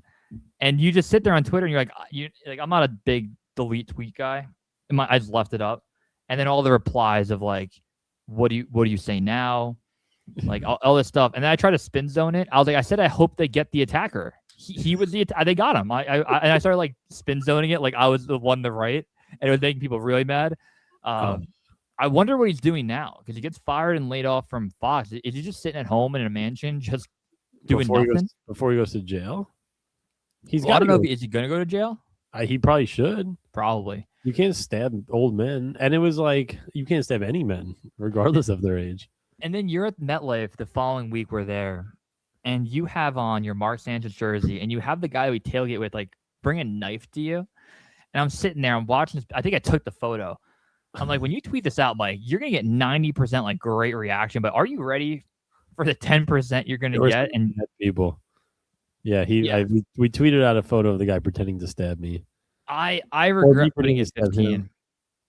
I regret it because I think I forgot about like the moments after it happening and just dude, this is a big deal. This is a big deal. And again, it's like, but the thing with Sanchez was like he was such a nice guy. There were videos of him. Remember, he was like playing his like ukulele with his child or whatever the fuck. He's the broadcaster for Fox. He was a sweet man. It seemed like. But how does it happen? Like, we get fucked up. I've never stabbed an old man after doing wind sprints in an alley. Like, I really wish we could know what actually happened. We do. There's a videotape of it. There's no video. It's AI. Free Mark Sanchez. He's a good guy. That'd be great if it was like a conspiracy from CBS employees that wanted to take down like a Fox analyst. Yeah. It's like the Patriots were behind this. Number 14, the Ghost game. The worst. I think it's an overrated moment Me in too. terms of like can't. Like it was embarrassing. And I remember in the stadium, I was like, he said, I'm seeing goes, like go routes. And you're like, no, he didn't. And I'm like, no, he was talking about go routes, Mike. As if me telling you that would like stop the media narrative. That was one of the first Jet games we left early. I almost got home by the end of the game. But here's why this game is so impactful is the Cowboys game was the one before that. And he broke out and this is our guy. And you want to topple Belichick. And if this game happens, Mike, at 1:00, this is never clipped on ESPN. It's never a thing. Right. But it's a primetime game against Belichick. And Darnold truly was just broken this game. He could not throw. It impacted the final, not final, but like 2 weeks after it. It got really ugly. And this was, Jaguars mascot wears a fucking gown as a ghost. It was gross behavior by everybody involved. I think it's very overrated. Yeah, and there is scumbags for clipping it. Well, Matt, to your point, Fitzpatrick had a way worse game where he threw 6 interceptions. Darnold threw 4 in this game, and we had that rank like 91. So this was just media ran with it, and we're kind of fucking dicks about it. Right, the week after Darnold was Offensive Player of the Week, AFC Offensive Player of the Week. But we used like the final 4 weeks of 2018 to propel Darnold in all of our debates with people. Yeah. We used like week 1, he wasn't great because he had mono, but week 5, look what he did. They had the bye week 2, and we were like, this was like his 15th NFL game. Yeah. His 15th game because he was hurt in 2018 for a little bit. Right. So it was hard to defend after this and everything. And the Jaguars game, he didn't play well, had 3 picks, and it spiraled, and this one moment really impacted a lot of things down the road. Yeah, man, if you're listening right now, we're going to put out a video, I think, next week about the truth of Sam Darnold. And that 2019 season, man, if you extrapolate it out to 17 games with what he did, he's like 3,900 yards, 25 touchdowns, and 14 picks. You're not going to fucking trade that guy in his second year. It's crazy, but yeah, we'll get to that. Number 13, the catch. Or non-catch. The Jets killed Carl. Austin Seferian-Jenkins. They cut. He scores a touchdown. They cut back from commercial break, and it just a camera directly on ASJ being stunned that they overturned a clear touchdown. Matt, 2017, the Jets have expectations similar to where they are right now, where it just feels very bleak. Like we were not very excited to go into that season for really the first time ever. And we didn't know how to feel. It was kind of like when you fall out of love with a loved one, with a significant other, and it just feels wrong. Like where'd the feeling go?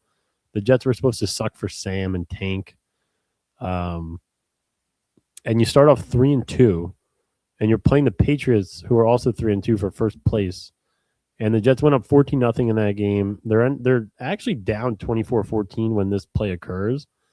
But it's just one of the worst calls of all time. In the picture that you have in the slideshow, the ball is jarred from ASJ, and he just he just has it. And 1 second later, and he's in the end zone, and they call a touchback, and it's the worst call that's ever been made.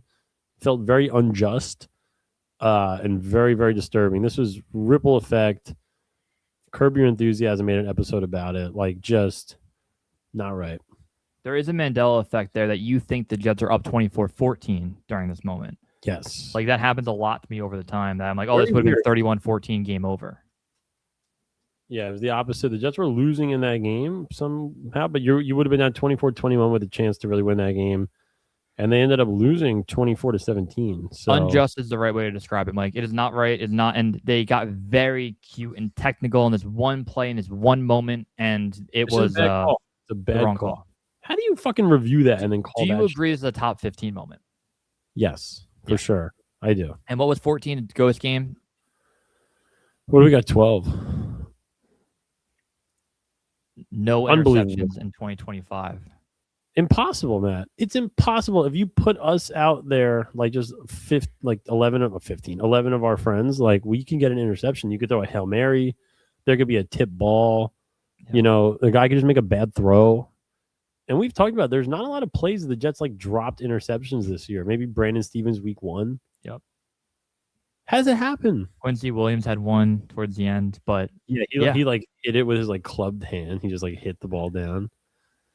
It doesn't no make interceptions in 2025. Like I hope like it's like the year is 2,272 and YouTube is like playing from like your hand, and somebody comes across this video, and the Jets are like they're no longer an organization. They're doing a deep dive, and they just don't think this is real. They think this is AI, that we made up this stat that there has been no interceptions in 2025. It's end counting, Mike. End counting, because there's no guarantee week 1, week 2 next year. Did the Jets have an interception in week 18 of 2024? It was at Ashton Davis, Miami, home against Miami. Yeah, Rodgers had 4 touchdowns in that game. Number 11, Jeremy Curley. Mike Maccagnan is fired after he performs the draft and free agency in 2019. Impossible, Matt. So the Jets let Mike Maccagnan do the draft or free agency first, then he does the draft, and then he is let go by the team. Which, like, I guess the thinking is the Jets scouted all these guys for the whole season, and you're going to let him make these decisions. But then you fire him before the season. How could you let a person that you're going to lay off because you don't believe in them as a figurehead of your organization and to make decisions, make those decisions? It's unbelievable. Unbelievable. Yeah, and here's what happened. Christopher Johnson claims that he did a deep dive of the organization after the draft and felt it was time to move off him. Famously, Maccagnan wanted to sign Le'Veon Bell. Adam Gase did not. I know that Adam Gase wanted Mosley. I think that was a target for him to be like the CEO of his defense on the field. But a great moment is that Tony Pauline brought forward that this could happen. And Manish Mehta quote tweeted and said there is absolutely zero truth of this happening. And 12 hours later, Maccagnan was fired. Mike Maccagnan, since this moment, has not been seen in public. It's been eight years, has it been? What was your conspiracy theory? I think he's locked in a basement somewhere. I have a lot of theories of what happened to Mike Maccagnan. I did look to get him to do a speaking engagement. It was like $15,000, and I thought about just spending the money just to see him and make sure he's alive. But an unthinkable moment of letting this guy do what he did. And it's weird because, he got a lot of grace after 2015. But 16 was a gross year, and 17, but 18 you get to draft the guy, and they kept him and not Bulls. And then Adam Gase went to Christopher and said, "Hey, hire Joe Douglas. Get this guy out of here. Get a real football guy. This guy isn't it." And Christopher believed everything that Adam Gase said. Before we get to the top 10, I'm gonna go to the bathroom. Second bathroom break for me. I want you, while I'm gone, to give me your top 10 Billy Joel songs. Here we go. Tell the viewer. My top 10 Billy Joel. Poor Matt has to pee. I do feel for him. We're getting older, as you guys know. And it's not easy. You have to use the restroom a lot. You start cramping a little bit. It's cold out. Creaky muscles. Top 10 Billy Joel songs. That's fucking hard, dude. I think my number one, in terms of my favorite plus just being a great song, would be Scenes from an Italian Restaurant. You have, by the way, I don't know why Matt thought I could name 10 Billy Joel songs before he pees. Is impossible. So I'm really gonna talk about Scenes a little bit. Stranger album. Matt, you thought I could name 10 songs while you did that? No, your top 10. Yeah. It was like 5 seconds. Honesty, Vienna, Scenes from Italian Restaurant. Yeah, I went with Scenes number one because Honesty was always my favorite, but Scenes is the better of the songs. You do a great piano solo, like an air piano of it. Number 10 in the top 100 craziest moments in the past decade, 2015 to 2025. Number 10, the failed 2020 tank. We don't kill the Jets for this, Matt, because the Jaguars won one game. So the Jets would have had to go defeated to get the first pick and get Trevor Lawrence. And you beat the Rams flying east to west. Sean McVay. I think they had a long week too, either off a bye. Like it was a crazy, just everything hit. And yeah, I would have at this point, me and Mike did not want to tank. And this very game, we're like, fine, lose out. And then they win. And then they beat the Browns. So you'd have to lose both to get Trevor Lawrence, who again, Trevor Lawrence hasn't made it to he's made it to the divisional round one time. So yeah, one winning is the Chargers in the playoffs. Yeah, so it's not like you lost out on who ended up being Patrick Mahomes, not at the level like a Josh Allen. And guess who's in the Super Bowl this year is Sam Darnold, who we didn't want to get rid of. You can't write the history, though, of this team over the past decade without the failed tank. Yes, 2020, it seemed like they were trying to tank, and we talked about the Raiders game before. And that Jets team was really, really, really poor, and there were just a couple other games that you had a chance to win. They won the Browns game, and there were like 2 other close games that you lost.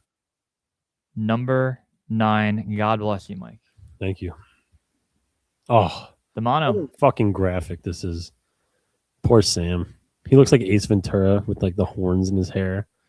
He had the huge vest that he wore in the Cowboys game, which had to have impacted his throwing ability in case he got like hit and he died, because you can die, I guess, if you get hit when you have mono and your liver or your spleen. Like, I don't even know what it is. That's why I don't make out with chicks. You know what I mean?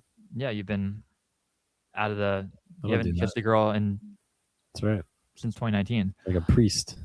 Mono sucked. You know, you'd almost rather him just like tear a ligament in his foot and be back in 4 games and not have mono for 4 games. And not great, man. Not great. Man, last 4 games of 2018, Sam was awesome. You got Le'Veon Bell, CJ Mosley in the offseason, J-Mo Crowder. You're fired up.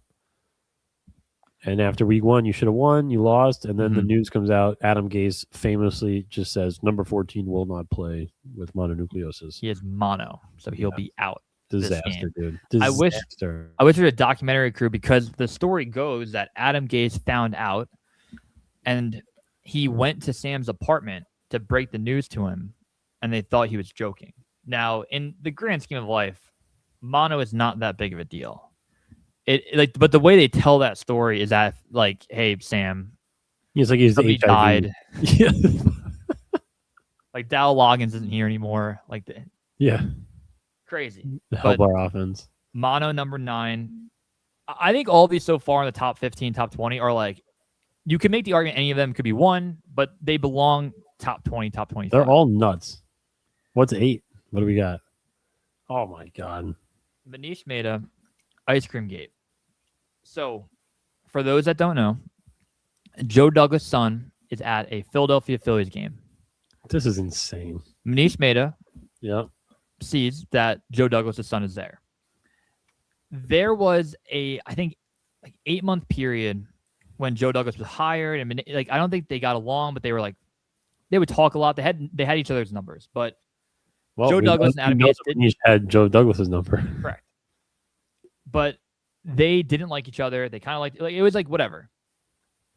Manish Mehta sees that his son is there and texts Joe Douglas, I think, there's no verbatim, but I see your son at a Phillies game. There's conflicting reports if he went up to the kid and was like, I know your dad, or I work with your dad, whatever it might be. Joe Douglas used this as an opportunity to ban Manish Mehta from One Jets Drive. And I actually get both sides of it, because if Manish Mehta actually was like, hey, crazy, I saw your kid there, it's like a weird thing. Probably don't do it. But the story then starts evolving to he texts him what flavor ice cream his kid was eating. It was just so bad. And Manish Mehta forever was removed from One Jets Drive because of the ice cream gate saga. Of all the things Manish has done, and we've outlined a lot of them. You just, what are you doing?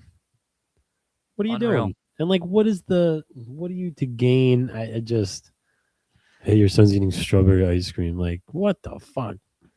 This is licking it. I think a lot of people will get here and be like, how do you have this moment over the 2020 failed tank? And to that I say, I don't know why, but it is. It's better. This is funnier. It's funnier. Ridiculous. Disturbing stuff, Matt. My God. Okay.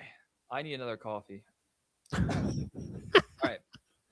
I can't believe we spent hours making this PowerPoint presentation that's going to go nowhere after. No. This is gonna go. This is gonna be popular. Number 7 is the 2022 0-6 to end the year. Very good defense, very cool team, blown up on an awful end to the year. Man, the big what if is what if Mike White doesn't get hurt in that Bills game. We've outlined a lot of these games already throughout this ridiculous segment, but 6 in a row, and it just it leads the Jets to getting Aaron Rodgers, which was totally the right move. You have a great defense and Garrett Wilson and Brees and cool young offensive line, and we're going to get Aaron Rodgers in here, and then obviously he gets hurt. But man, 6 in a row, and it's like if one of these years just goes the Jets' way, and the Jets make the playoffs, how differently is the organization looked at? Hey, we can kind of win some games with Woody Johnson, despite Woody Johnson. So this was an all-time just frustrating. A lot of things just didn't go the Jets' way, and Berrios drop, and Mike White hurt. Zach Wilson can't get it done. Chris Streveler comes in. Mike White comes back with the ribs. Mike White, you fucking suck. All these crazy moments are born out of this losing streak. Yep. This is the accumulation of everything that happened that we talked about, to your point. They blew it. They collapsed. Now on to number 6, the Kendrell Thompkins drop. Oh, devastating, Matt. It's painful because the way that they were on that drive, they weren't at like the 35 of the Bills. They weren't. It felt like it was over. Yep. At that point, at that play, the season was done. And then they give you a glimmer of hope, a promise of what could happen.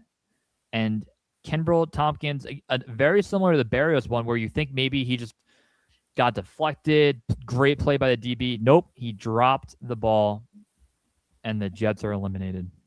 Yeah, it's like when the Ravens won the Super Bowl with Joe Flacco, they had that play in the Broncos game where Flacco goes vertical to Torrey Smith over the Broncos safety. I forget the Broncos safety's name. Maybe like Darian Stewart, whatever it was. And it's just like that play just triggers an unbelievable run. And the Jets had their chance here the stuff where people talk shit about Fitz and Fitz was unclutched. The Jets won 5 games in a row to get to this point, and you had a chance to win this game. And that's such a heartbreak. And you still went 10-6. Another thing I like to reference, Matt, is, you go 10-6, you don't make the playoffs. One of the more disappointing seasons in franchise history. 2009, you went 9-7, and you were on the brink of the Super Bowl, and it's one of the better years in franchise history. There's just some stuff you can't control, and tough. And this is the game too where we'll I think we're going to talk more about it in a couple spots, but yeah, tough. And it made the 2015 Week 16 game one of the greatest moments of the era.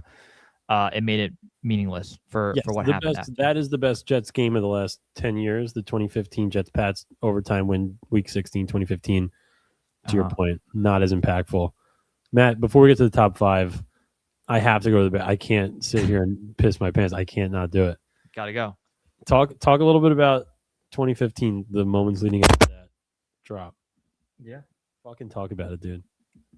I'm going to go through the 2015 schedule because 2015, we were sophomores in college. Mike came up to visit. We didn't have season tickets yet. So Mike came up to visit me in college. We watched the Eagles game together. We watched probably a million games together that year. But 2015, you start out Cleveland Browns helicopter. Josh McCown helicopter in the end zone. You beat the Colts week 2. Reeves recovers a fumble on the goal line. Reeves has a pick. You really beat the Colts pretty bad. Eagles game, when I talked about. You beat Miami. I believe that's a London game, week 4. Beat the Redskins. You're 4-1. You come back down to earth. You lose to the Patriots. Lose to the Raiders after Fitz gets hurt. 5-3 Jaguars. Whole season, win-loss. And then you go on a 5-game winning streak. You beat the Giants in overtime. You probably shouldn't have won that game. Cowboys game, where I don't think they had a kicker. And they had, who they have at quarterback? Mike, who was the quarterback in the Cowboys game? It was Matt Castle. Matt Castle threw a pick when he was trying to throw it was all away. It was Kellen Moore and Matt Castle. Oh, very nice. Yeah. So we are now in the top 5. Oh, that P, by the way, was also better than my last one, and also better than any sex I've had in the last. Good for you, man. Yeah, thank you. We were at 2 hours and 30 minutes. I predicted we'd be like at 2 hours, 2.5, and we're over that. This is awesome. Do we post it today? It will load probably by the end. Do we post it today? I need to find a good graphic to make. I think we're gonna call it the top 100 craziest Jet moments in the past decade. Yeah. Number 5. I forget what's in the top 5. We're being honest. I'm so excited. I know it's number 1. I know 1 and 2. Yeah. Number 5. Oh, Adam Gase press conference. Wow. This fucking picture is so ridiculous. I remember watching the press conference, and you immediately texted me, "Not good." You were like not happy about what happened.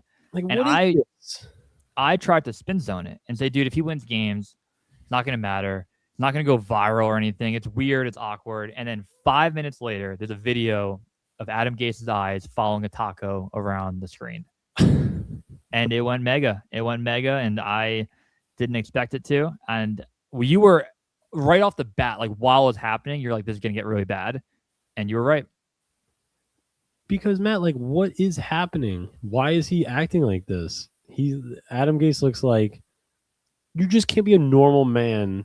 And you see, if you're watching this and you're not listening, if you're watching it, this is a real photograph. What the fuck is he doing? And again, another one of my better Jets Halloween costumes. I was Adam Gase, googly-eyed. I had Google eyes, like over my actual eyes, and I had like a bald cap going. But he didn't really do this again after, and he didn't do it again before. Like, he's a quirky guy. So the question is, like, what was he on? I've seen Adderall live in person. Really do. And you didn't call the cops.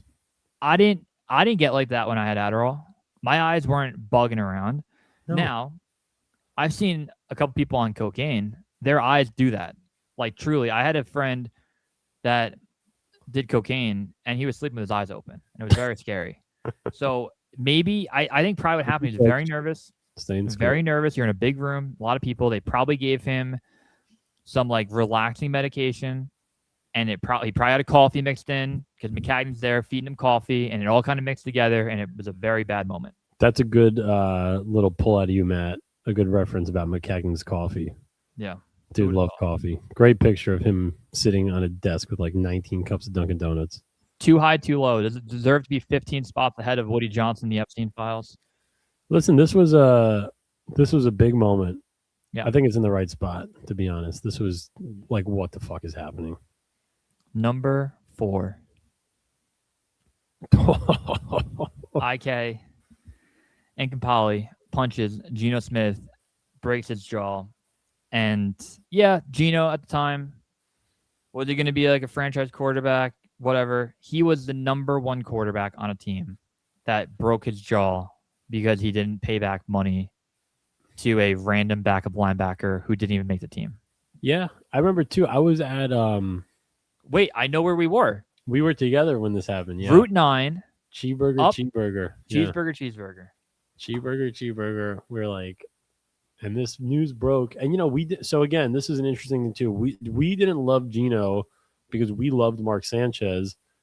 So for the same reason that we didn't love Zach Wilson because we loved Darnold, we didn't love Geno because we really wanted Mark Sanchez to be the quarterback, and it didn't work out that way. And then Geno's going to finally take over. So that was years prior, 2013. We were annoyed. This is 2015. Geno's going to take over. In hindsight, Matt, this was way bigger of a deal than it was because we didn't think Geno was that good, and Geno ended up being a good NFL quarterback.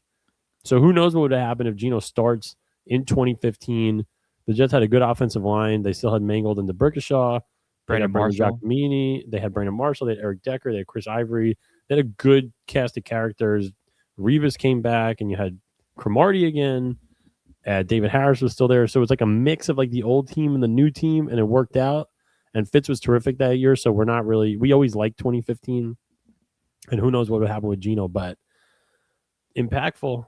crazy. Your starting quarterback gets punched in the face, sucker punch, because he didn't buy a plane ticket. What I don't get, though, and I'm not a big UFC guy, but there's a lot of people that get punched and kicked in the face, and they don't break their jaw. Like, what? Is it like a unlucky angle that he got it at? But how hard did he hit him? He must have demolished Geno. Geno's crazy. A big dude. And then the Bills picked him up. And Rex was the Bills coach, and Rex made IK and Kampali the honorary captain at midfield, which is insane behavior. I love it. Rex coached Geno for years. Like, it's pretty fucked up. Number 3. Drafting Zach Wilson, number 2 overall. Could be 1. We were against it. We didn't want it. This single move set the franchise back a long time. He's not a good quarterback. Mormon Mahomes did not play well. I always hear he has a huge arm, always can make any throw. He made like one deep pass ever.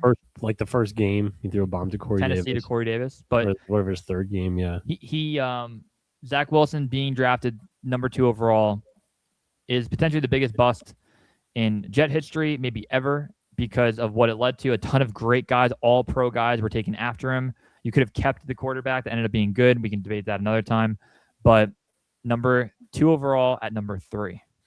And it's a disaster, too, because the reason we did not put it number 1 is because other teams have had this happen to them, where you take a quarterback early and it was a bust. But yeah, just in hindsight, you had all these things come into play where we've talked about the defense in 2022 and 2023, and you drafted Garrett Wilson and Sauce and Brees and Jermaine and young offensive linemen, and it all was there, and you needed some quarterback play, and you got the worst of the worst. So I know Zach Wilson's jersey's hanging behind me, but good Lord, probably our least favorite Jet player that we've ever dealt with. Sad. Ruined an era. Number 2. Yeah. Number 2 is a combination of a couple things you talked about before, but it does need to be here in what happened. Yes, Kendrell Thompkins dropped the ball, but the overarching loss in Buffalo, week 17, 2015, you're playing Rex in Buffalo. You're the better team than them. You're favored to win the game. Famously, Chris Ivory doesn't get any touches for the first quarter, it felt like, but then bust off a 70-yard run. You had to play to Decker, where you think that all year Fitzpatrick hits him on the post, and this time it's a pick. Brutal, Mike, but we didn't watch this game together, and I regret it because I think we could have won if we saw it together. It could have changed things. The week before, we keep referencing the Patriots overtime game that put the Jets on a 5-game winning streak to get to this point, winning in. I remember after we did watch the Patriots game together, if I'm not mistaken. We did, right? Yeah, we did. We went out into the street and we were drinking like whiskey in the middle of my street where my parents live. This is such a brutal one, Matt. And yeah, again, like the Jets won 5-0 to get here. You're 10-5, winning in. Ryan Mallett and the Ravens beat the Steelers the week prior to guarantee the Jets a winning in game in this game. We thought we were going to the playoffs. And also, Matt, that's super frustrating. Weak AFC this year. The Broncos won the AFC with the corpse of Peyton Manning, who threw 9 touchdowns and 17 picks. With a great defense, the Patriots were beatable. The Jets obviously had just beaten them in week 16. And earlier in the season, the Jets lost a close game to the Pats. Like Andy Dalton's Bengals were there, but Andy Dalton was out. There was just a lot of open, like TJ Yates and the Texans were in the playoffs that year. You just had to get in and you had a chance, and we thought we did. And this was a really cool Jet team, and it didn't work out. And one of the sadder days as a Jet fan. Yep. So if you haven't picked up on it yet, what number 1 is, a moment that will live in sports lore forever. You can make the argument on the last 20 picks of if that was worse, whatever, but I think me and Mike agree that this moment takes the cake for the decade, and that is the Aaron Rodgers Achilles injury after 4 plays. Matt, there's no comparable moment in sports history. We've talked about this where Hall of Fame top 5 player in his sport goes to a maligned franchise to be the savior. Hard knocks all summer, unbelievable vibes. Fuck everyone, we're going to win the Super Bowl. Because, again, the Jets were coming off 2022 where they had a great defense, a lot of good young players. Aaron Rodgers runs out on 9/11 in New York City after there's a rainbow in the parking lot, after the Hard Knocks saga, throws a pass out of bounds, hands the ball to Brees for like 25 yards, and then blows out his Achilles. There's just no comparable moment that's ever happened in the history of sports. I've always said it's like if Kevin Durant, because not LeBron, it's like Kevin Durant came to the Knicks, missed a jump shot, backpedal down the court and tore his Achilles. It's unfathomable what happened. It's unjust. It's ridiculous, disturbing, completely unpredictable. It's just you can't even script it. Yeah. We were at the game. Our seats were kind of pointed down right to where he got hurt, at our yard line, and we just saw him stand there and go back down, and there was a gasp that I'll never forget in that stadium when that moment happened.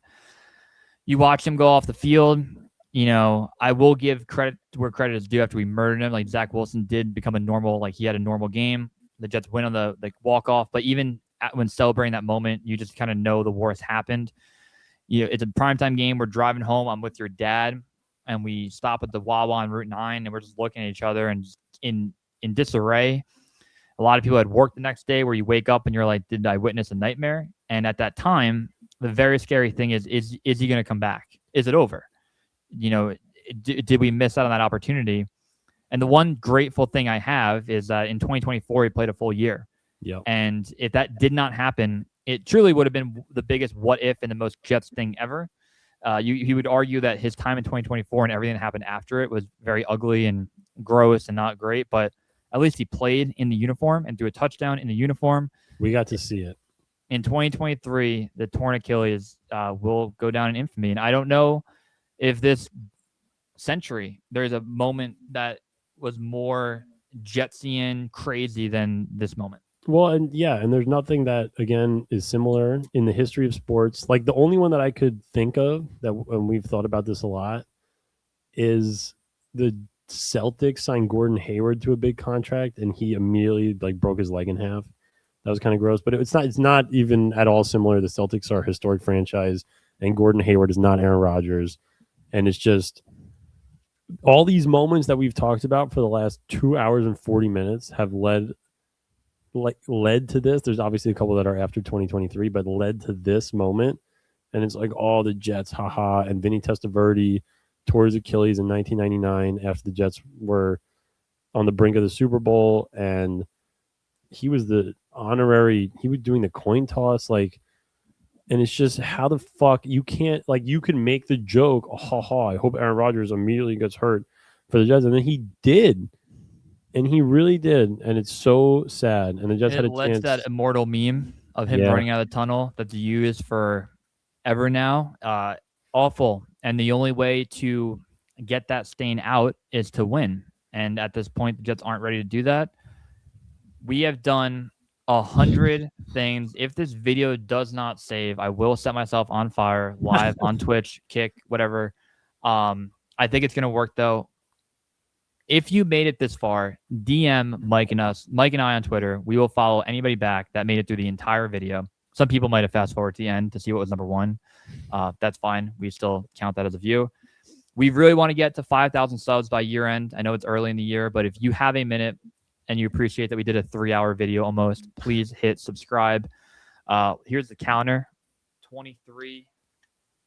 Oh, we can't see it. There you go. 23-28. I love the counter, Matt. It's great. Very fun video. We appreciate anyone that watched. We'll do, if we get good traction on this one, I think we have a roadmap now. First, how we make the PowerPoint so it's easy to follow along. It wasn't just us talking about this for 3 hours. You can actually see it live.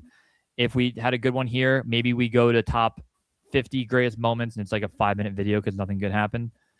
We can do anything top 150 draft picks in the past decade. We can have a lot of fun with it. So if you like it, definitely subscribe. Mike, any parting words on a 2-hour and 45-minute video? Man, that was a lot of fun.